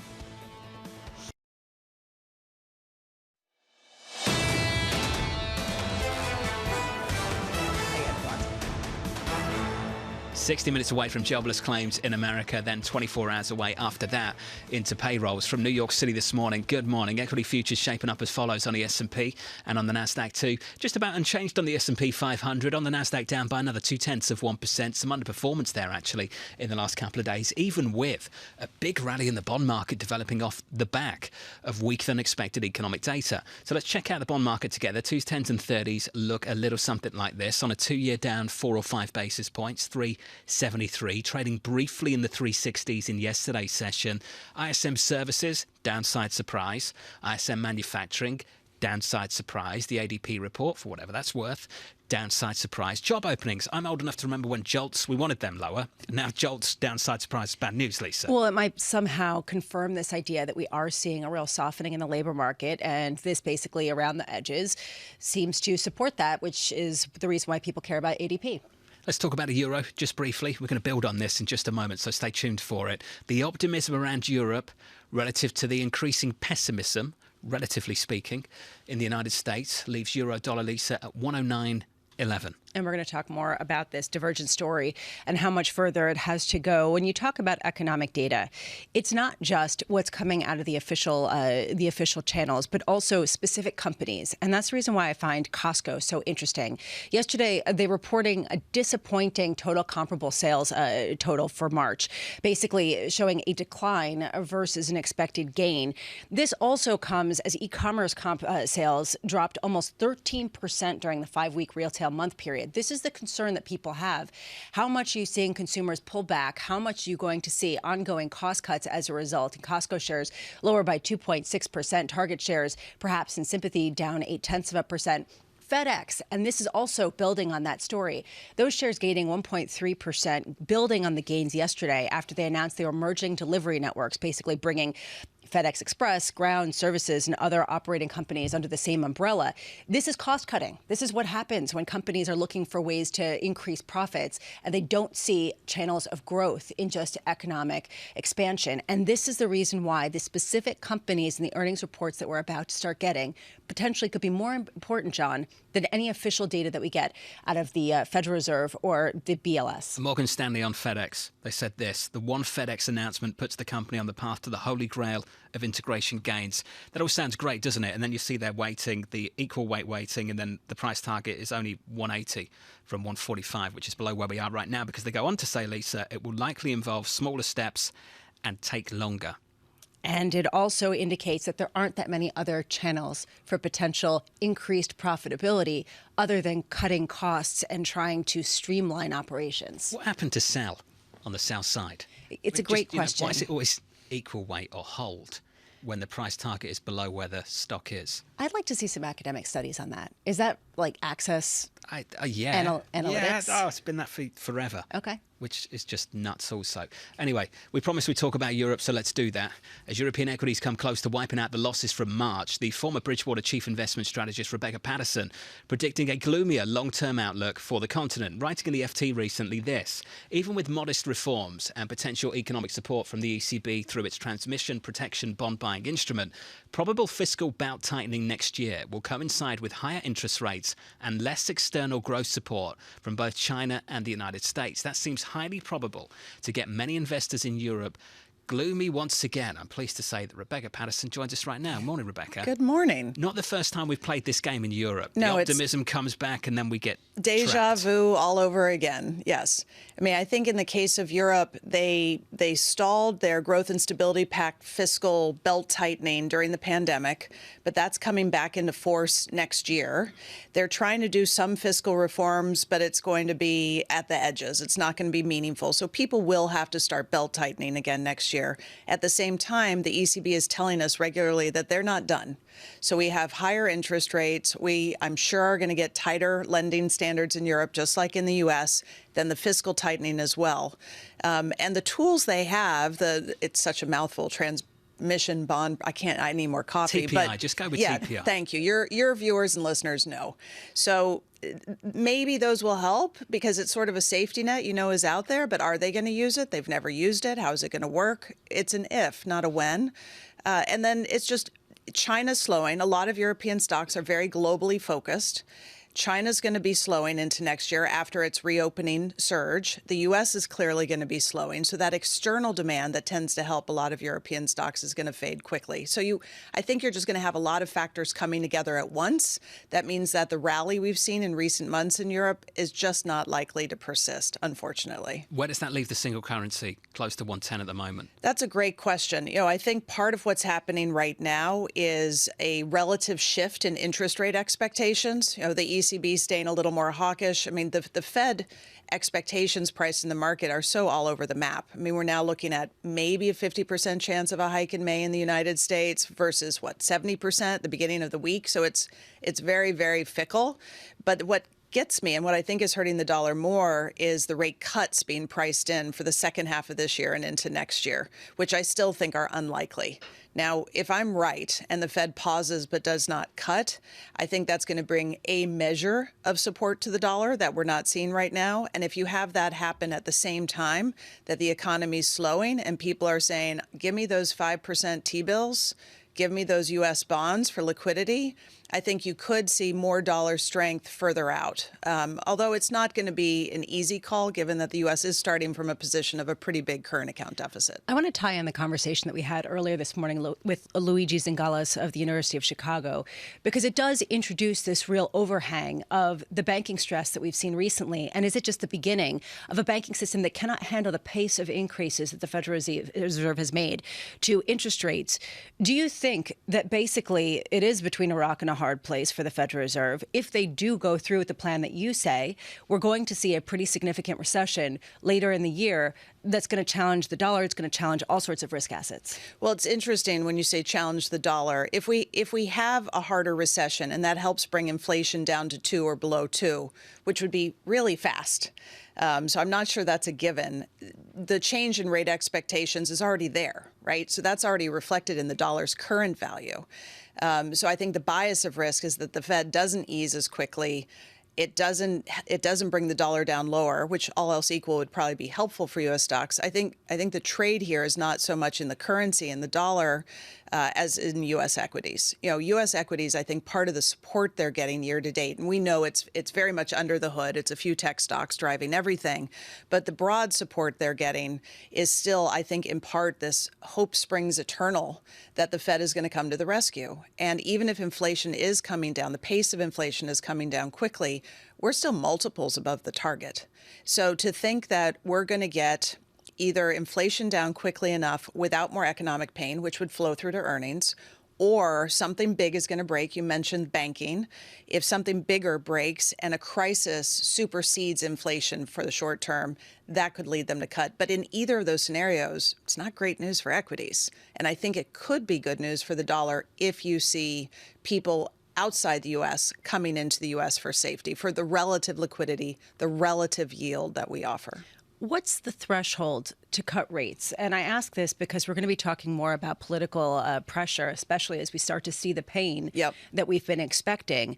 How high is that bar at a time when they are going to face real harsh criticism and people losing their jobs? $1 million question. You know, they are saying we're resolute. It has to be 2. They have to say that, right? Otherwise, they risk losing their credibility. So we don't know what the true quote unquote number is. Is it just anything below 3? Is it, 2.8, but momentum towards 2? Does it have to be below 2 to get to a cut? I think it's going to depend on the broader ecosystem at the time. What are we seeing in the labor market? To your point, they call it the sacrifice ratio. How many jobs do we have to get up to get that inflation down? So I think they're going to be looking at the holistic picture, not just the inflation rate. But I do believe you could get cuts before we get to below 2. The question is it 4? Is it 3.5? I think probably not. I think it's going to have to be a 2 handle with good momentum. And again, we're just not close. We've talked a lot in the last couple of weeks about a bond market pricing in a disinflationary bust. And then there's gold. What's going on with gold? I love gold. I started researching gold in 1997 at JP Morgan, and then I got to trade gold during 08-09. So I've had an amazing education around gold, and gold is really complicated. I think the thing to note right now is you are seeing people saying, this is a very uncertain time. The war in Ukraine, the U.S.-China tensions, the debt ceiling, recession risk. I want to have something safe in my portfolio, even if it's only a 2 or 3% allocation. You are seeing investment demand. Turkey last year, huge investment demand, not shockingly, given what's going on with their currency and their inflation rate. The thing, though, I think is getting less attention and needs more attention is what's going on with the central banks. So you have cyclical supports for gold to the degree we have falling rate expectations, we have a falling dollar, we still have some inflation risk, uncertainty. But the structural support is the central banks. Central banks last year bought the most gold in 1 year that they've bought since the World Gold Council started tracking this in 1950. China in November and December alone bought, I believe I'm getting the number right, 62 million tons? I'm going to get the number wrong, so forget I said that. But look on World Gold Council's site. They track this stuff well.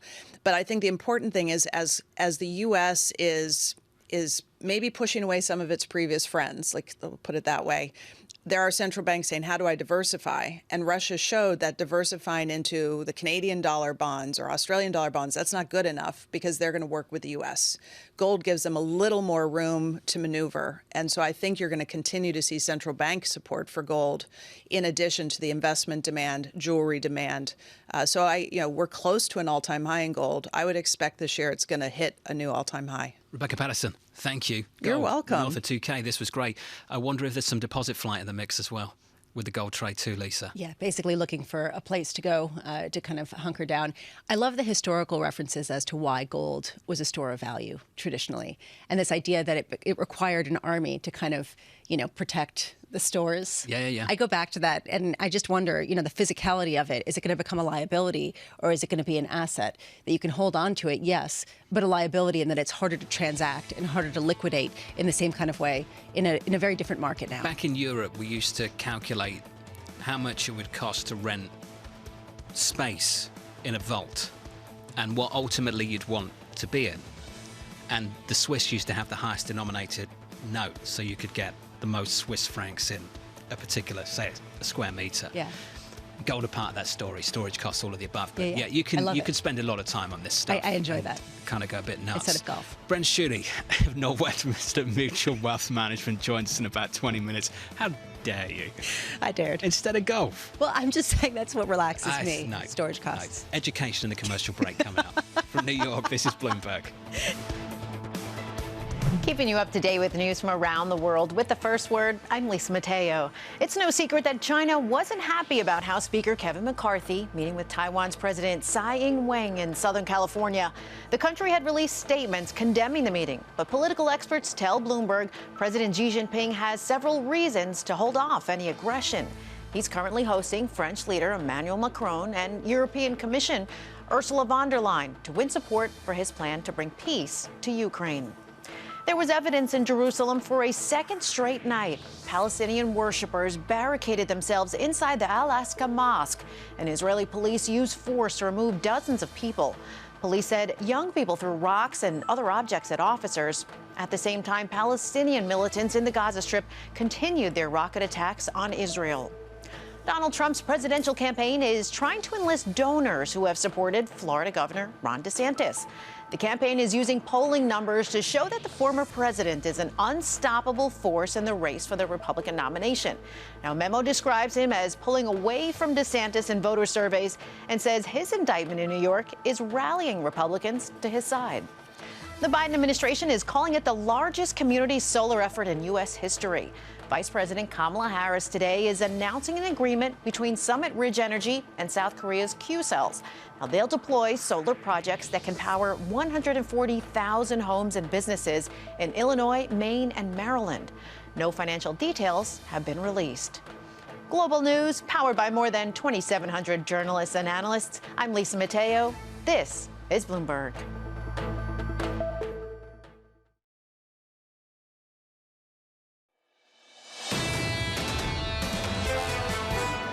Donald Trump was charged with 34 felonies. He pleaded not guilty.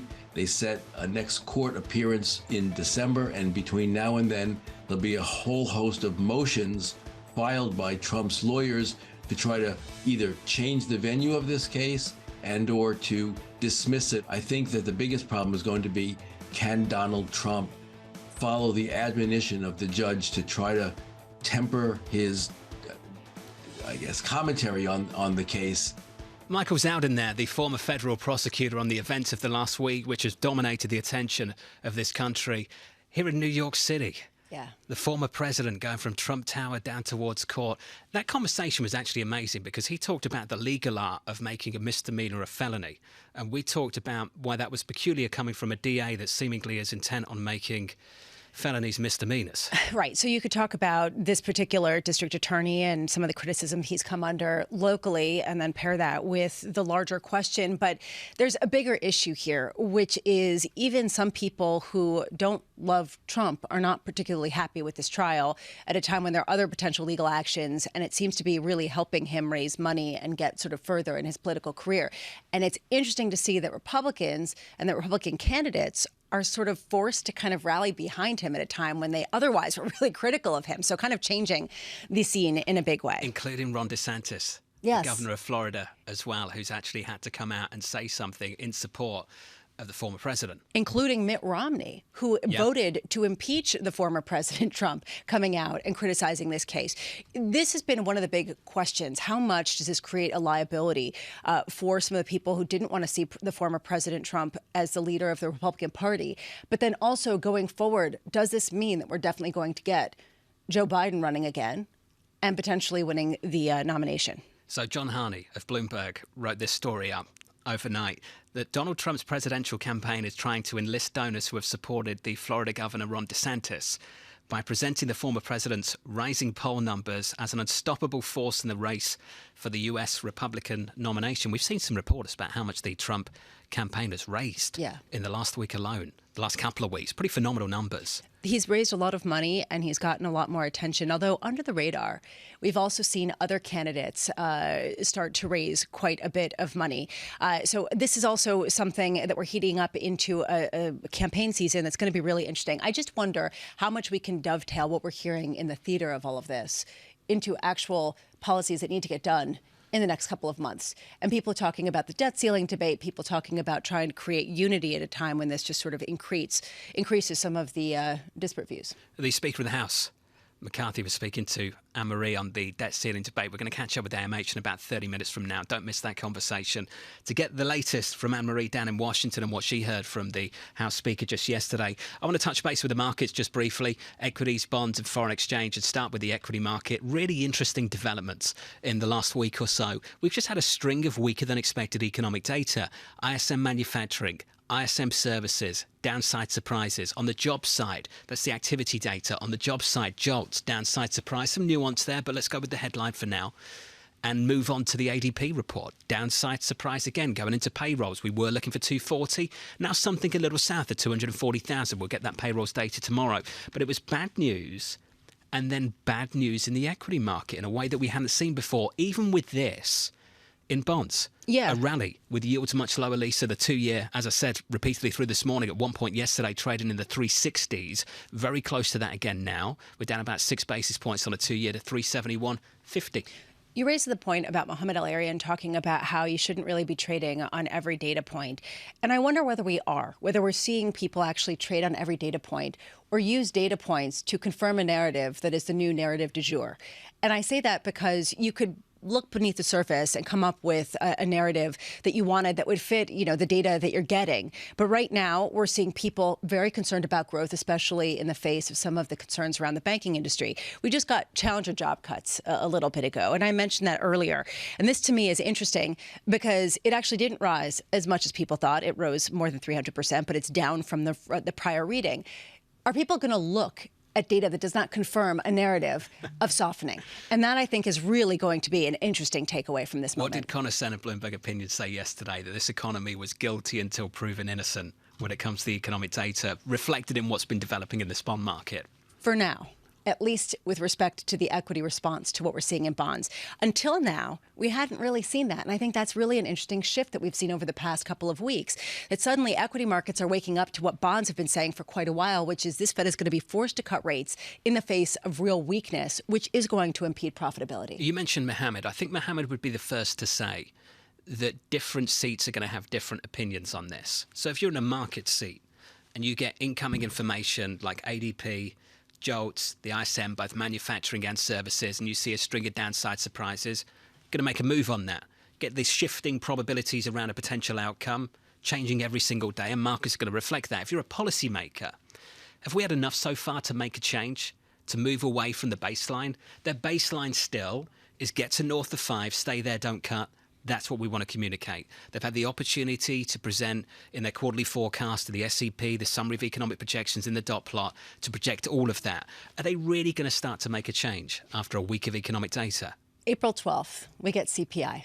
And what a lot of people are saying is you're going to get all of this potential weakness. It's going to drip out and people are going to hunker down in bonds and hunker down when it comes to selling certain stocks. And then CPI is going to come back. And you're going to see that it's not really making the progress that people wanted to see. And suddenly that'll whipsaw in the other direction because that is what the Fed is looking at. And that is the reason why they're not talking about rate cuts that the market is currently pricing in. Well, the Fed has told us that they think, effectively they've implied this, that what's developed to some extent over the last month is going to deliver some kind of disinflationary forces, and that to some extent, and you can argue to what extent, it's a substitute for rate hikes.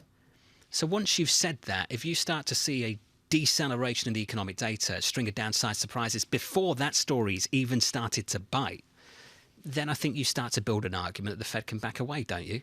Do you think that the discussion out of the Fed has been consistent? I mean, do you think that the messaging has been consistent through and through at a time of great uncertainty? I think some people would argue not so much, because you heard, we're going to keep raising rates. We're willing to take a lot of pain. We're not going to really start thinking of pausing or cutting until we see progress. Is it progress to see true stress in the banking system? I think they've muddied the water on one particular point that they've made. I think a lot of people come on this programme, and you've heard this repeatedly. Mike's talked about it. We talked about it with Mike McKee yesterday. They will say things like, you have tools to deal with financial instability, and you have tools on the monetary policy side to deal with inflation. And that's kind of intuitive, and it makes sense until you say that the financial instability and what is developing there could be a substitute for rate hikes. Then that's not two stories, that's one. And clearly the tools on the left do shape the tools and how you use them on the right.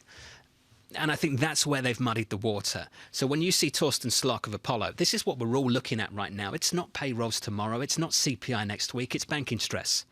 And how much that banking stress is going to materialize into a bigger substitute for rate hikes in the future, and or maybe the rate hikes they've already done, which will have to lead them to think about reducing interest rates as well. This is what Torsten Slok of Apollo said this morning. Here's the headline. This will get your attention.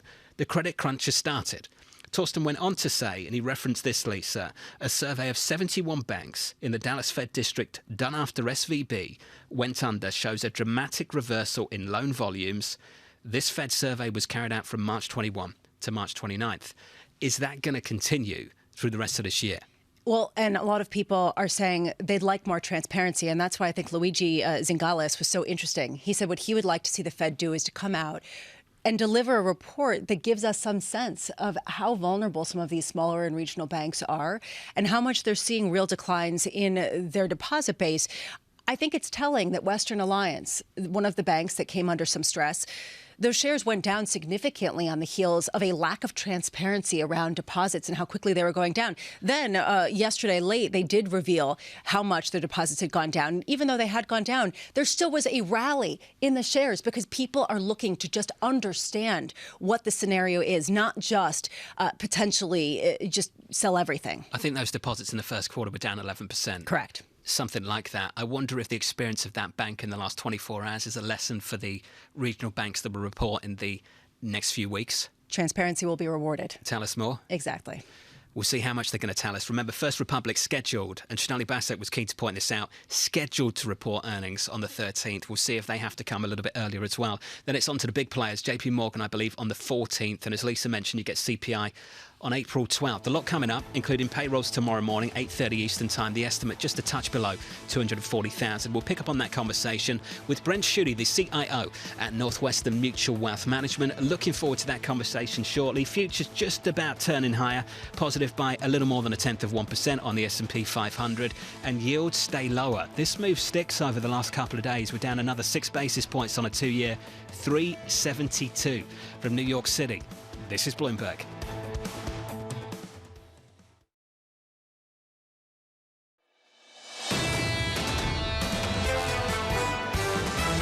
We're in a position where the Fed will be first in the eventual easing cycle. We don't know when. I think the Fed is not going to cut 2.5 times by the end of this year. I think the Fed continues to pound the table that they are concerned about inflation. There are a lot more pressure as the recession seems more certain. When recession starts, typically, that's when the markets bottom out. This is Bloomberg Surveillance with Tom Keene, Jonathan Ferro, and Lisa Abramowicz. Live from New York City, getting some of you towards a long weekend. Others will be looking at a payrolls report tomorrow morning. We're part of the others from New York City this morning. Good morning, good morning. For our audience worldwide, this is Bloomberg Surveillance on TV and radio. Alongside Lisa Abramowicz, I'm Jonathan Ferro. TK is going to be back with us tomorrow morning for that special coverage on the jobs report. Our coverage will start here in New York at about 7 a.m. Eastern Time. Equity futures right now positive by almost 0.1% on the S&P 500. The story of the week, you're familiar with it by now. Data in America, Lisa, weaker than expected. Which is the reason why I think it's interesting if this market trades off of initial jobless claims that not so long ago were considered irrelevant and noisy and potentially flawed in the way that they were constructed. How much are people basically hinging a narrative onto data that is incomplete? And how much are people starting to look under the hood, not only at banks, but also companies like Costco that are delivering perhaps some disappointments? The data is always about confirming the pre-existing bias, isn't it? Isn't that what it's always about? Is that new? Sometimes there is more clarity than there has been over the past year. And in a soup, as we've been talking about for quite a while, people cling to what they can to try to give us some sort of compass. How much are we going to be looking at banks and at earnings more as a compass than some of these other backward-looking indicators that the Fed uses to craft policy? I think we've established the bias of the last week or so. If the data's good, ignore it. It's going to get worse. And if it's bad, that's real. It's bad. That seems to be the take at the moment. And also to compare and contrast with where the data was. Super resilient going into the banking stress. No landing was the phrase everyone heard. And we use that phrase really loosely. It didn't mean no landing ever. It just meant no recession at the start of the year, and the way some people anticipated.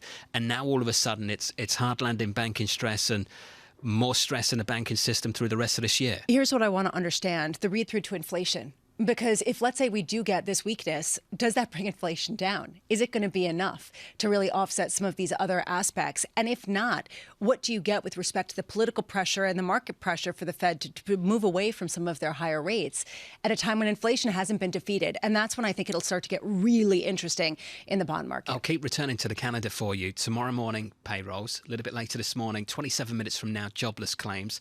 Then on to next week on the 12th, which I believe is Wednesday, we get CPI data. For those of you interested in the banks, First Republic on the 13th, JP Morgan on the 14th. If you want the estimate for payrolls, in our survey, and I always stress it's a moving target, as the numbers change, the estimates change, and we get more new estimates. Fresh estimates going into the print tomorrow. 235.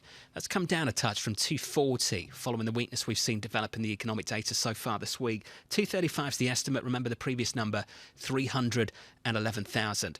That's the data. Here's the market. Equity futures on the S&P 500 shaping up as follows. On the S&P, futures turning positive in the last hour or so. Positive 0.1% on the S&P. Yields lower on a 10-year, a break of 330.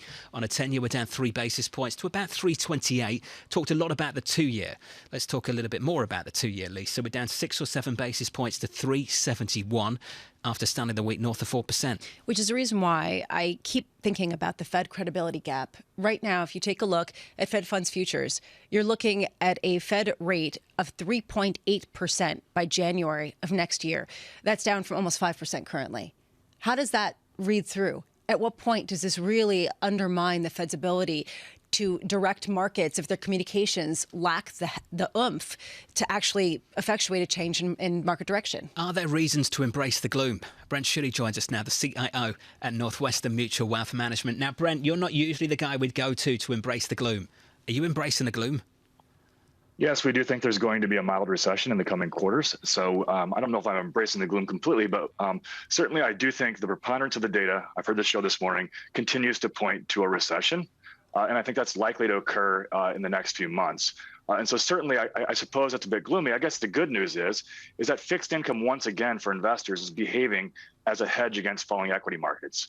And so I think that's the good news. That's where we've been positioning more so over the past 6 months. So we have joined Team Abramowicz. And then I think there are opportunities coming out of this. I mean, there are asset classes that trade at 13 times marked down earnings that I think a mild recession will give way to something much better towards the end of the year into 2024. And that's where I think there's some optimism as we push into the future. Brent, can you talk a little bit about the evolution of your views based on your constructive outlook, perhaps just a couple months ago, and how that's turned less constructive on risk over the past few months? Yeah, so we've kind of categorized this time period as the space between, borrowing from a Dave Matthews Band song. And so back in October, we believed that inflation was peaking. And I still believe inflation is peaking. And to Lisa's comments earlier, I think inflation is continuing to melt, which will allow the Fed to eventually ease.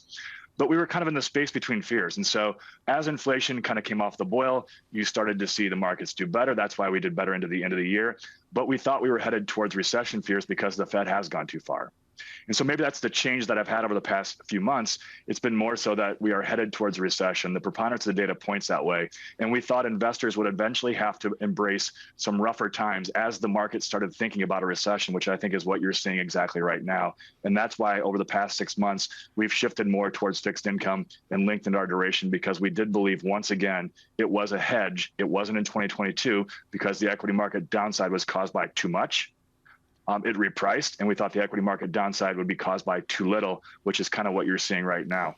Shifting into long duration, what about the short end at a time when people are pricing in rate cuts and you have a Fed saying our job isn't done? Yeah, my big fear was that I heard a lot of investors who only wanted to hide out in the front end of the curve.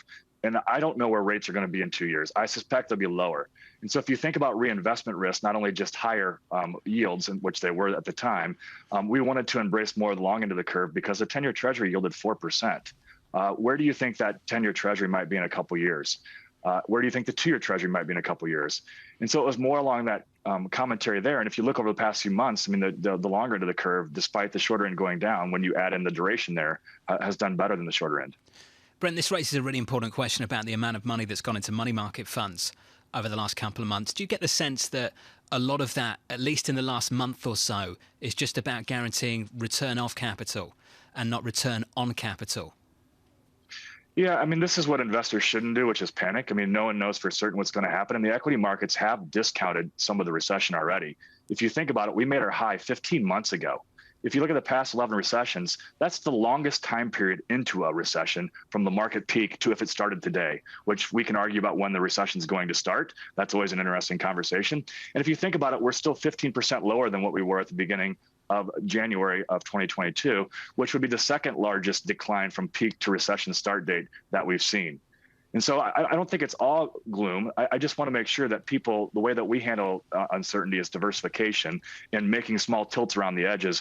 But to go all in and all out of asset classes and only invest when times are certain, that's when you lose as an individual investor. Brent, let's talk about. So I think people need to stay the course. Let's talk about the index just briefly to wrap things up. You know the range, 3,800 to 4,200 over the last several months, the low back in October. Brent, when you think about that range, 38 to 42, if we were going to break through that range, would it be to the downside? Would that be your bias at the moment? I think it'd be slightly to the downside, but again, I think it's a mild recession. On the opposite side of this, I don't think you're going to be able to completely time the upside.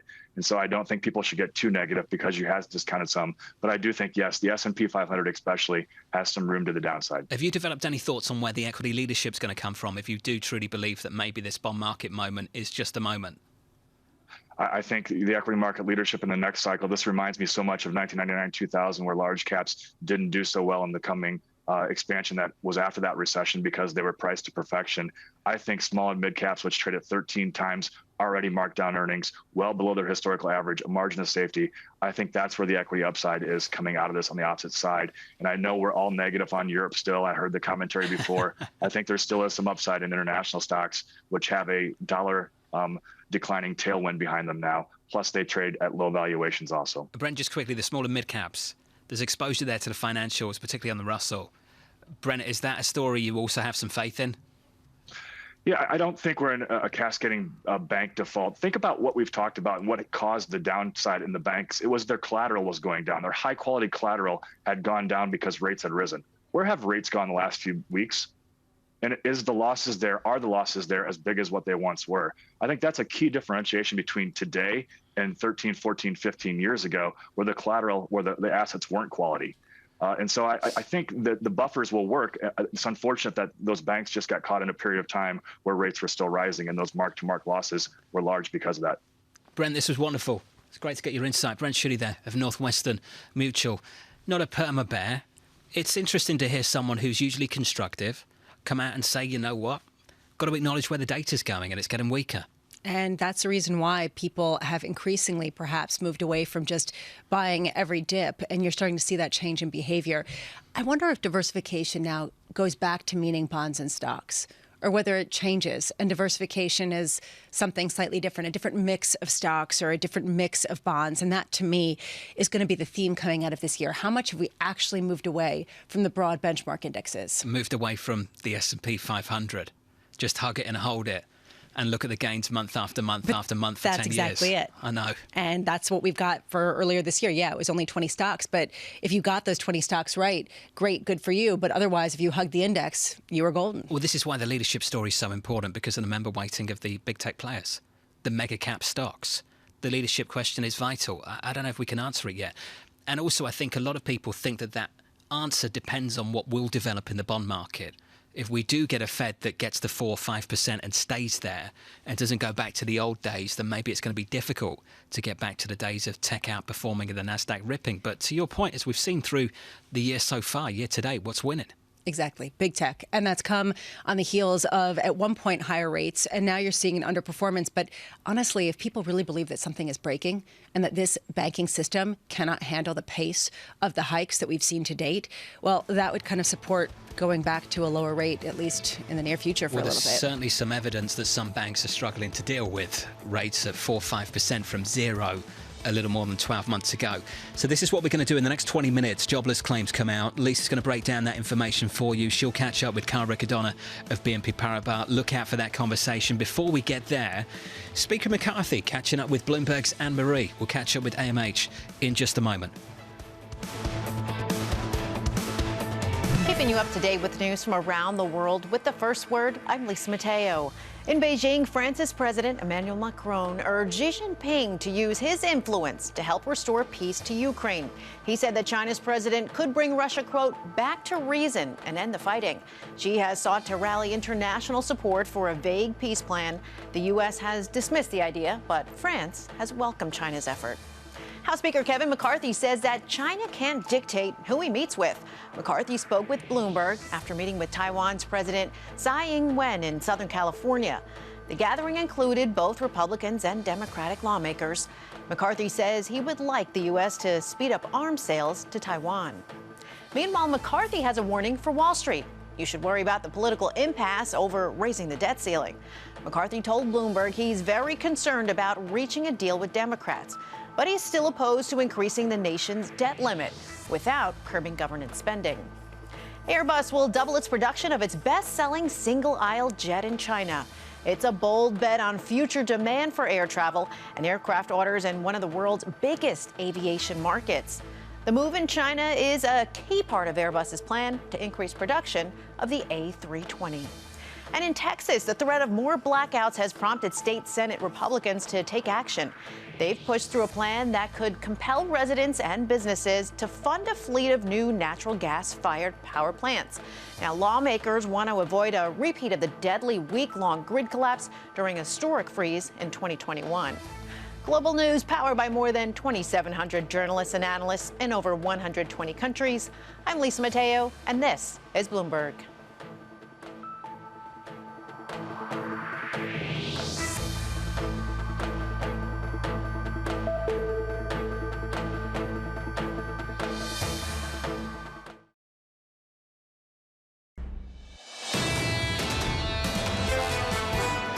We've never spoken with one voice when it comes to China. We've gone from administration to administration. So when I became Speaker, we created this select committee and had 146 Democrats vote for it. You've watched Democrats and Republicans here together. I think that would even foster a stronger relationship with China, because China would understand where our boundaries are. They won't worry about, oh, one party saying something. I'm really lucky to work with some people who work just tremendously hard and fly around the country to bring you interviews like that. AMH went from New York over to California and then back to Washington in something like 48 hours, Lisa, something like that. And she did great work. And she got an interview with someone who really has a leadership role after a very hard-fought battle at a time of bipartisan support for increasing tensions with China. On several issues, not just that one. House Speaker Kevin McCarthy speaking with Bloomberg's Anne-Marie. AMH joins us right now. Anne-Marie, great work, fantastic conversation. I caught much of it yesterday. Let's build on it. Your big takeaway.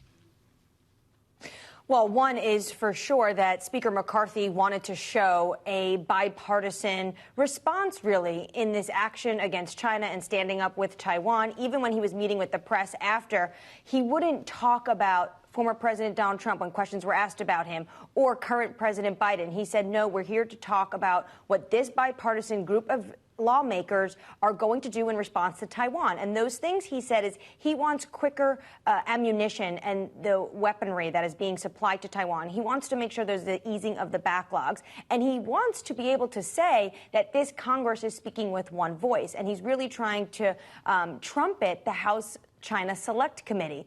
This is something that this Select Committee looks at major issues when it comes to China and then will give advice on how Congress should act. So this is one of his biggest plays into foreign policy since he's been Speaker, and he really wanted to show that he was not changing policy. Some of his members want actually the U.S. to change, not to have this ambiguous one China policy, but more strategic clarity. He wasn't doing any of that. Definitely in terms of towing the U.S. administration line, he came into terms with that, but also wanted to make it clear that this was a bipartisan delegation. Anne-Marie, is there anything to learn from how China responded to this meeting and how they responded 12 months ago to the meeting between the same leader and Speaker Pelosi at the time?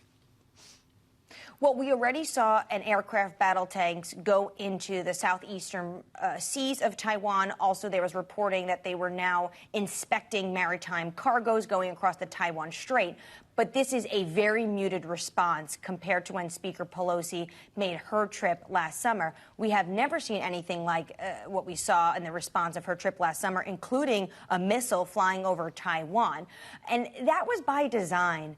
Washington really wanted to make sure, as well as Taipei, that there was not going to be a recurrence of what we saw with Speaker Pelosi's trip to Taipei. And that is why this meeting took place in Southern California at the Reagan Library on U.S. soil. One thing that was very interesting, reading some of the tea leaves, everyone had something to say about this meeting yesterday. The White House was saying that Tsai Ing-wen, Taiwan's leader, was just, quote unquote, transiting through. But Speaker Pelosi, rare praise from her to the current Speaker, Kevin McCarthy, saying that the meeting is to be commended for its leadership, its bipartisan participation, and its distinguished and historic venue. Very interesting comments from the former speaker to the current speaker, and they didn't always get along. Yeah, to put it mildly, and in her backyard where the meeting was taking place. I want to turn to some of the other issues that you talked about with him, including the debt ceiling. With Kevin McCarthy sending a message to Wall Street, you should be a lot more worried than you are. How hard is his line on not lifting the debt limit, on possibly not negotiating on the terms that have been laid out? Well, what I took away from that conversation is not just putting Wall Street on guard, which you should be very concerned. He's also putting the White House on guard. He wouldn't give details of this proposed bill that he wants to get through the House, but he said, I may have news for you when we come back from recess later this month, when Congress is back in session. The idea here is that the White House has been trying to almost divide and conquer.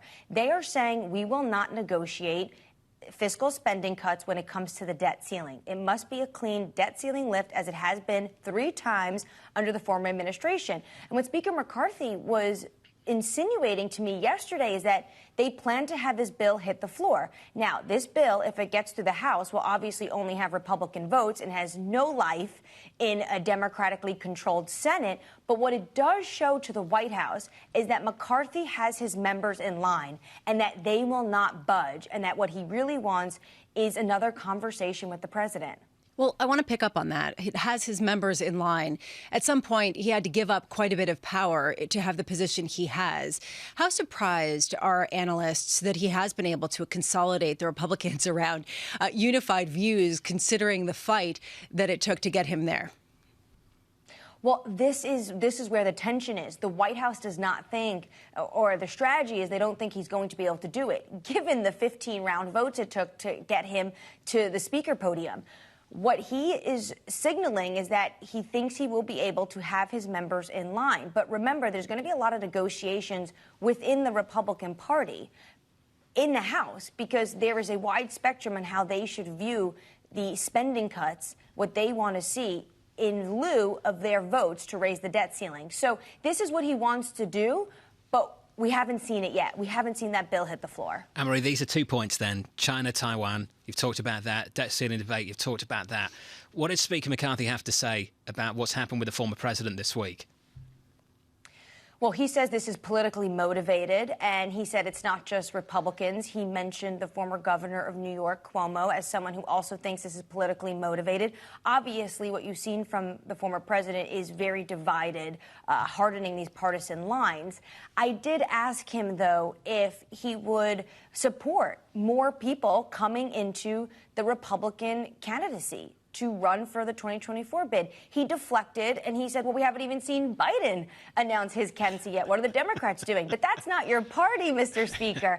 But he basically insinuated that he is always for democracy, but he wouldn't say whether or not he wanted to see a challenger to the current president. And obviously what we know is that, the former president right now is leading in the polls and is campaigning a ton, north of $8 million or $10 million, the last figure from his campaign, on how much he has been making in donations since the news of his indictment came about. Anne-Marie, did you get the sense that Kevin McCarthy was somewhat frustrated at the energy that it was taking and the focus that it was taking off some of the other issues and the consolidation that he had gotten around the Republican Party?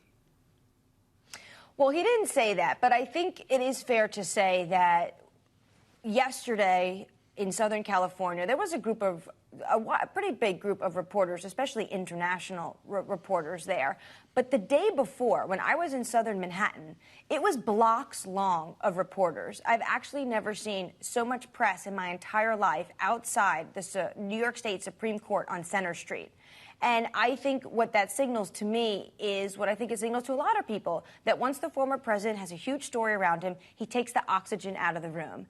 And he's doing that as well in Washington. AMH, great coverage. Looking forward to continuing this conversation in the next hour as well. Bloomberg's Anne-Marie Hordern on her interview, her conversation with the Speaker of the House.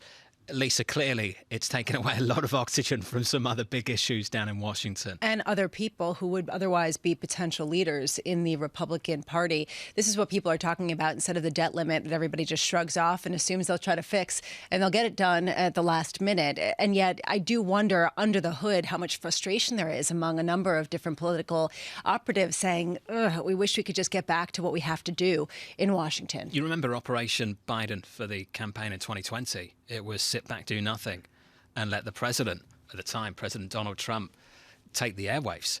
Sit back, do nothing, and hope, because I believe this, I think others do too, that this is the guy he wants to run against.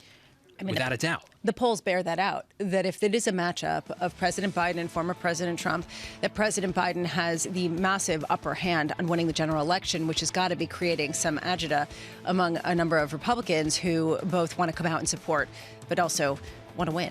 Jobless claims, 5 minutes away. Torsten Slock of Apollo, Troy Gayeski of FS Investments, Cameron Dawson of New Edge Wealth joining us in the next hour on Bloomberg TV. Elise is going to run you through the latest data just ahead.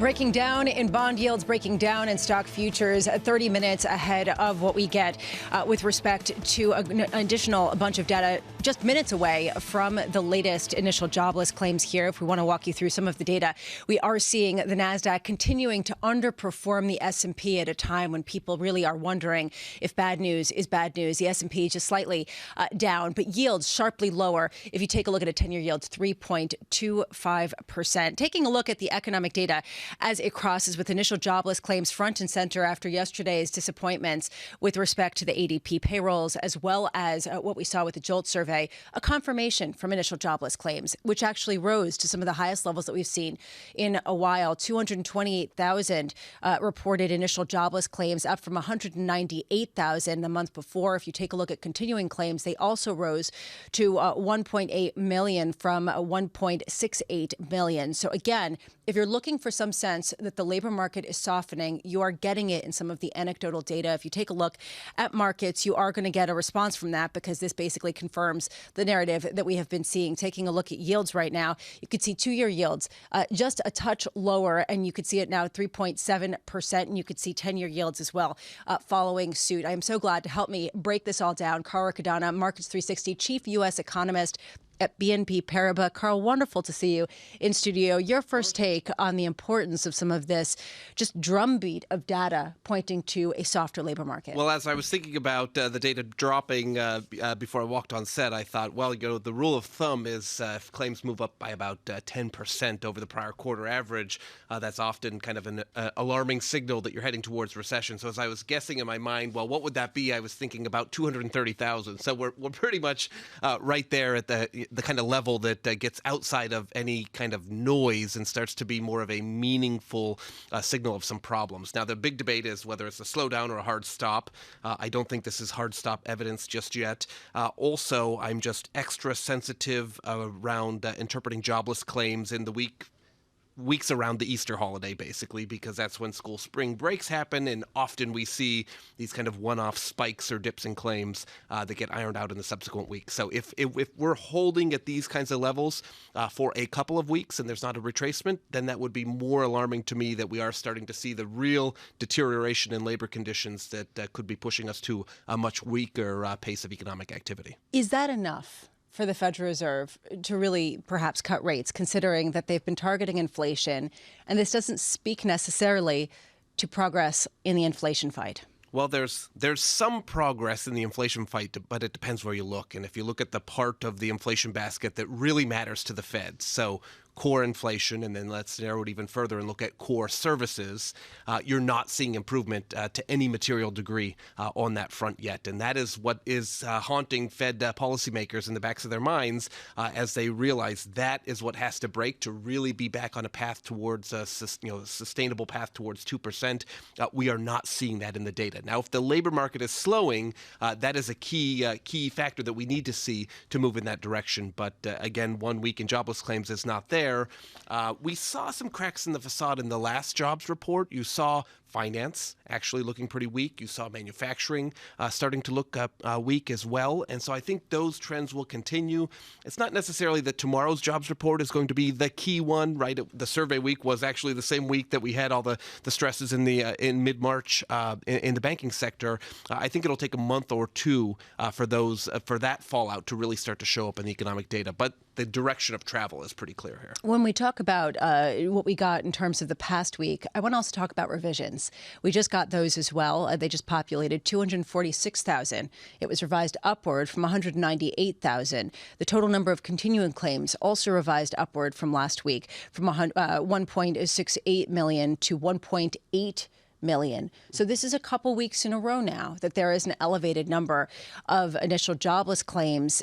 Is that significant for you, that the upward revisions are now to the wrong side that we're seeing in U.S. economic data? You highlighted the Economic Data Surprise Index earlier on the show, and I think that does tell us something about what's happening to the data and how forecasters are thinking about the data, right? So, there is a moment. We've had this extended stretch where non-farm payrolls continue to surprise relative to consensus expectations, and it's been going on for many, many months now. Eventually, it's going to have to go in the other direction, and I think we're getting close to that point. Again, I think things were too fast-moving in March for this to really show up in tomorrow's payroll print, but I think we will see it much more evident in the second quarter. Okay, you say what we saw in March. And actually, before we move on, if we can on. stick with the theme of data and revisions, something that I think slipped under the radar screen last Thursday was the third print on Q4 GDP, which everyone says it's a third print. Why pay attention to it? But in Q4, that's our first look at economy-wide corporate profits, and it's a pretty uncomfortable trend that we see in the economy-wide corporate profits data. A year ago, it was growing something like 20%, 22% year on year. In the last quarter, it contracted by about 2% in the fourth quarter. So it's only growing 2% year on year. So a big deceleration, and that profit trend drives hiring, it drives investment, it drives business decision making. Right now you can see equity futures lower after that data, just marginally lower for the S&P, but futures on the NASDAQ you can see lower by about 0.4%. From your perspective, you said March, the events that we saw last month, I imagine you're talking about Silicon Valley Bank and some of the bank fissures that we saw. How much do you think that really did change the landscape and accelerate the potential downturn that this economy could see? Well, we know it's creating some tightening of financial conditions or credit conditions in the economy, and it's going to take some time for that to actually show up in the real macro data. So all eyes are on the Q1 Senior Lending Officer Opinion Survey, the SLOOS. Unfortunately, we don't get that until after the Fed meeting, unless they decided to publish it early. But we'll get little glimpses of what the SLOOS could look like. There was some survey data out of the Dallas Fed earlier this morning. Also, we have bank earnings seasons basically starting next Friday, and then the week after that, continuing with a lot of the regional banks reporting. And so probably from those earnings calls and the tone of the discussions, we might get little glimpses of what that SLOOS will ultimately look like in early May. How much are you looking at those types of surveys and official data? And how much are you looking at corporate earnings in a way that you hadn't before? Not just the numbers, but also the guidance that you're getting from corporate executives, seeing things moving in real time and confidence deteriorating pretty quickly. In a fast-moving, fluid environment, often the macro data is slow to catch up, and so you have to pay attention on what is the driver of the narrative at the moment. And at the moment, it is that stress in kind of mid-tier and smaller regional banks that really is the primary focus. And so that kind of anecdotal data, whether it's the beige book, whether it's bank earnings calls, or just simply reporting in the newspaper and on the Bloomberg terminal about what's happening in those sectors, really becomes that much more important. And that's true for Fed officials, it's true for Fed watchers, it's true for market participants. Given some of the shifts that we've seen over the past few weeks, how much have you changed your view for this year? So, in light of the banking stresses, we had, I agree with Chair Powell's general assessment that now bank credit tightening will do some of the work for the Fed. And so as we modeled that out, basically we came to the conclusion it was equivalent to about 50 basis points of tightening. So we had a terminal funds call of 575. We dialed that back to 525 in light of that kind of, looking at through a couple of different modeling exercises. But one simple way is to look at financial conditions and kind of what has happened in the fallout of SVB. And what's interesting to note here is that a lot of that tightening has backtracked. Right, about half of the tightening of financial conditions has unwound in the weeks afterwards, where we saw this is not a giant systemic problem that is really, echoing the scary tones of 2008, but rather it could prove to be an isolated or a relatively isolated incident. So there are long-term consequences. Banks are acting more cautiously. I think we'll see that as a key theme during earnings season. But we have to be careful not to over-interpret what's happening. So what's the read-through in terms of the real economy and what kind of downturn the economy could enter later this year? Well, let's go back to the beginning of our discussion, which was that core service inflation is not showing improvement. And we shouldn't expect it to show improvement until we see some softening in labor conditions. It's very unlikely that we can walk the tight wire, the very narrow path to get to a soft landing in this environment, especially now that we're saying, banks are doing some of the tightening for the Fed. It was hard enough to understand the long and variable lag from the Fed, let alone now when we have this kind of phantom factor, which is this tightening of bank credit conditions. So our view is that really to get inflation from the levels they're at down towards a 2% path really will take a recession in the economy to loosen those labor conditions. You see hints of that today. Yeah. I'm not saying we're there yet. Our view is more that recession would be a second half of the year story. That said, Q2, we're looking for GDP growth of about 1%. So it's a growth recession ahead of a recession. It will start to feel increasingly recessionary. We see it in this week's claims data. You saw it in the ISM. You saw it in the manufacturing ISM. It's just going to, I think, continue to snowball. And just if you're just joining, just to reiterate, we did see an upside surprise in the initial jobless claims for the past week of 228,000. The interesting thing is we also saw an upside revision to the prior week. And I keep going back to this because it's substantial. We're talking almost 50,000 jobs that were not accounted for in terms of initial jobless claims last week that was revised and put into the data. So just a sense of ongoing softening. You talked a little bit, Carl, about how it's going to feel painful and the soft landing concept is really not in the cards right now. What is a historical analog in terms of periods of time that we can look to for some sort of template of what this downturn will look like? Well, that's actually a very interesting point that I was hoping you'd bring up. And I think the maybe interesting parallel is continental Illinois.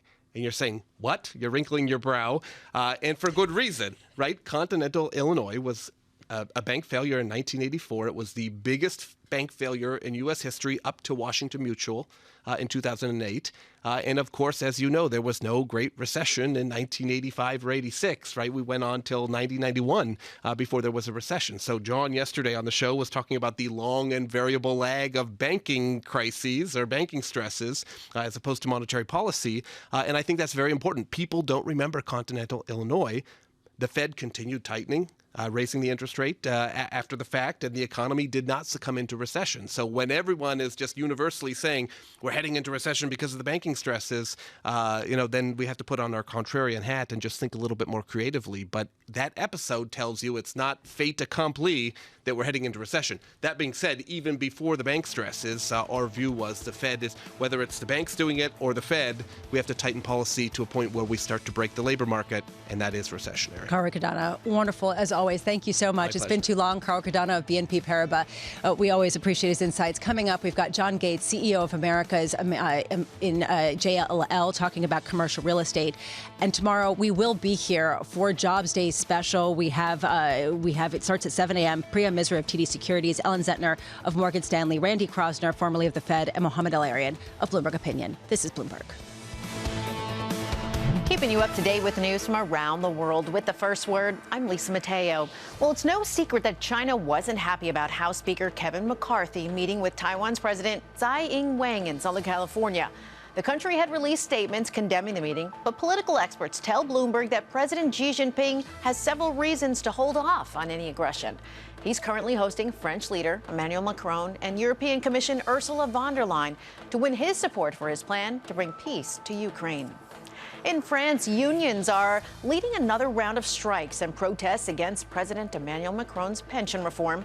The bill to raise France's minimum retirement age from 64 to 62 has already passed Parliament, but unions are betting they can still force a U-turn. There was violence in Jerusalem for a second straight night. Palestinian worshippers barricaded themselves inside the Al-Aqsa Mosque, and Israeli police used force to remove dozens of people. Police said young people threw rocks and other objects at officers. At the same time, Palestinian militants in the Gaza Strip continued their rocket attacks on Israel. Donald Trump's presidential campaign is trying to enlist donors who have supported Florida Governor Ron DeSantis. The campaign is using polling numbers to show that the former president is an unstoppable force in the race for the Republican nomination. A memo describes him as pulling away from DeSantis in voter surveys and says his indictment in New York is rallying Republicans to his side. And shares of Costco are lower. A second straight slowdown in a key sales gauge led to doubts about the strength of American consumers. Costco's U.S. comparable sales rose just 0.9% in March after excluding the impact of changes in gasoline prices. It was the slowest sales growth in almost 3 years. I'm Lisa Mateo.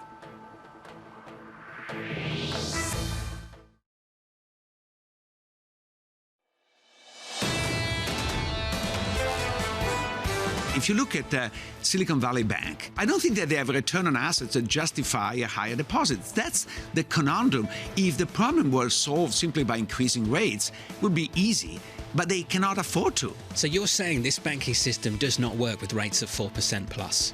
Is that basically what you're saying? Yes. If you missed that conversation, go back and watch it. It was fantastic with Luigi Zingales, professor of finance at the University of Chicago Booth School of Business, talking about the consequences of the rapid pace of rate hikes, the absolute level of rate hikes, and now what we see in a regional banking system that seems to be coming under significant pressure. As we talk about all of this, it really has been commercial real estate that keeps getting the attention. Is this going to be the next shoe to drop, especially because some of these regional banks account for so much of the lending in this space? We have to get some expert views rather than just sort of Armageddon discussions. And John Gates actually has an on-the-ground look at what is going on in the commercial real estate market, CEO of America's Markets at JLL. John, thank you so much for being with us. I want to start just letting you kind of set the stage in what you think has been perhaps misinformation as people talk about potentially Armageddon, or whether it's actually accurately reflected your feeling about what's to come. Well, when we talk about the commercial real estate sector, I think we should talk in two parts, I guess: leasing activity, which is what tenants are actually doing, and then owning the assets. So that would be sales activity and refinancing activity. And they don't necessarily work in lockstep. So we have a much higher cost of capital today than we did a year ago and certainly a year and a half ago. And we did have a couple of bank failures, which obviously gives everyone pause. The reality with commercial assets then, office assets have been less in favor versus other asset classes over the last several years for a couple of reasons. The remote work factor has been a part of that. And then with increased cost of capital, loan to value ratios rise almost automatically. So asset values have fallen back, certainly across a couple of the asset classes. And that makes it harder to refinance buildings. It makes it harder to reset values, and trading activity slows down. Leasing activity has pulled back for sure, but I think that has much more to do with the underlying economy. Again, high inflation, high interest rates, so less economic activity overall and less investment activity. It also has to do partly, I'm sure, with the long nature of some of these leasing agreements, which may not reflect in real time some of the changes in the financing conditions. John, you talked about some of the expected weakness, particularly in the office commercial real estate space. How much are you anticipating in terms of declines in valuations from where we are now? Well, it's hard to say overall how much it will be, but definitely a pullback in office values because money costs more. So the price of money went up, and so the value of the assets goes down. And it's also been impacted by leasing activity. Newer office product, there's a brand new office building going up outside my window. The leasing activity is actually much better there than it is in anything older. So as we've returned to more normal work activities, there's been a flight to quality, if you will, in newer. And so those asset values, rents are much higher in those newer assets. So those values will hold up candidly quite a bit better than older assets. John, you talk about how things normalize in terms of the work environment. And earlier you were talking about the whole work from home trend. Can you give us a sense of what the new work landscape looks like, especially given your insight from a leasing perspective? How much are businesses shifting back to an in-office model versus sticking with some sort of work from home hybrid? Quite a bit, actually. The thing is, the work from home phenomenon hit us like a wall. It all happened on almost the same day. And so for a while, a lot of us expected us to return as an event, if you will. And that's not what's happened at all. It's been a trend line, and it's been faster than a trickle, but it's been very methodical, and it rises almost on a monthly basis. And so we've seen that continue. That gets a little confused right now because it's a difficult economic environment. So in office jobs, hiring has declined, and in fact, it's turned down. We've seen some sectors, a lot of technology companies have announced layoffs. So leasing activity declines because hiring activity has declined dramatically, but returning to the office has continued to trickle up. The Americas actually lags the rest of the world. Europe is 70 to 80% of pre-pandemic levels, and Asia is close to that. And we've been over 50%, and you've seen certain industries announce we're going to have much more working in the office. So that trend continues. Overall economic activity pulls back and can maybe kind of confuse the data, if you will. Do you think that leasing rates will drop and that will actually entice more companies to boost perhaps the return to office view? Or do you think that that's irrelevant and that people will keep paying really high rates for the premium properties and leave the others just empty? We have seen more of the latter, candidly. The office leasing activity that has happened has been concentrated in newer, more expensive buildings that have amenities to offer and other conveniences. And so volume there has been much better than in the older product. And when demand diminishes, yes, supply has to reprice. And so you would see rents and economics declining there and much more likely to hold steady, if you will, with the newer office product. So what is the carnage going to look like, John, if there is this two-tier system emerging with the top tier of office space really getting a lot more attention and frankly garnering higher rates, and then the lower tier not getting clients, not getting people to fill the space, and also not getting financing from banks that are basically, in many cases, off the market? Are we just going to see empty cities of office space that is unfillable?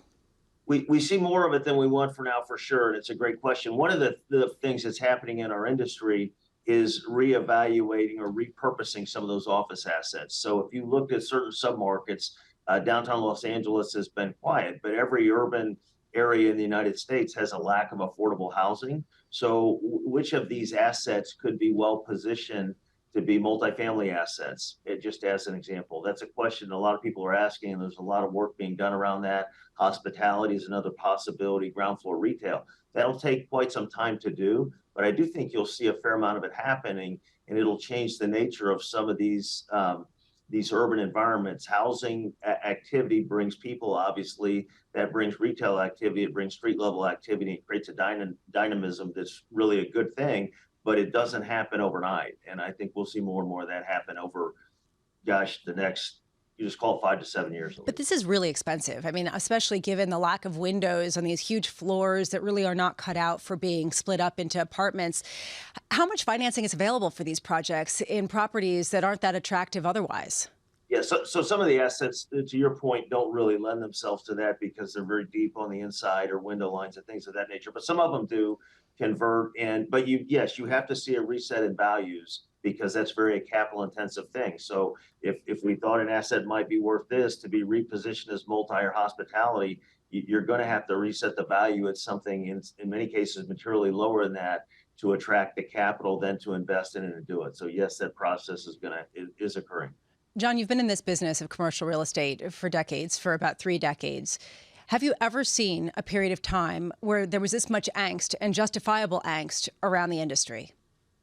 For different reasons, but probably. I mean, all down cycles are different. I mean, that's part of the reason we have them is because we don't see them coming. So if you went all the way back to the .com reset, there was a massive amount of commercial property that was on the market. I remember the individual that ran the Silicon Valley, Northern California from Tony he's like, we've got space forever. We'll never fill it. And of course, technology reacts very quickly. And when they go back into growth mode, of course, all that office space got released. And we went from panic mode to this is a healthy market environment. So if I was smart enough to predict exactly what will happen and when, I would tell you, but I do think the industry will be fine. We have more and more of corporate America and global corporates saying we're a better company if we're back in the office working together and engaging as teams, and you have the spontaneity and the creativity that happens. So that trend line will continue, and I think the sector will be okay, but there will be some office product, older product that's going to be repositioned.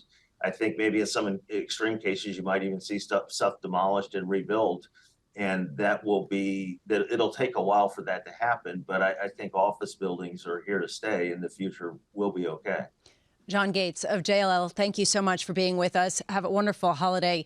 Coming up on Bloomberg Television at 10 a.m. Eastern, Kristalina Georgieva, Managing Director of the IMF, our own Tom Keene down in Washington, D.C., in conversation with her ahead of the meetings that we will have and that we will be at next week. In the markets, you are seeing softness led by the NASDAQ, down almost 0.5%. The S&P now directly negative, down almost 0.2%, and yields lower on the heels of disappointing data yet again coming out of the labor market with a rise, an unexpected rise in initial jobless claims. From New York, this is Bloomberg.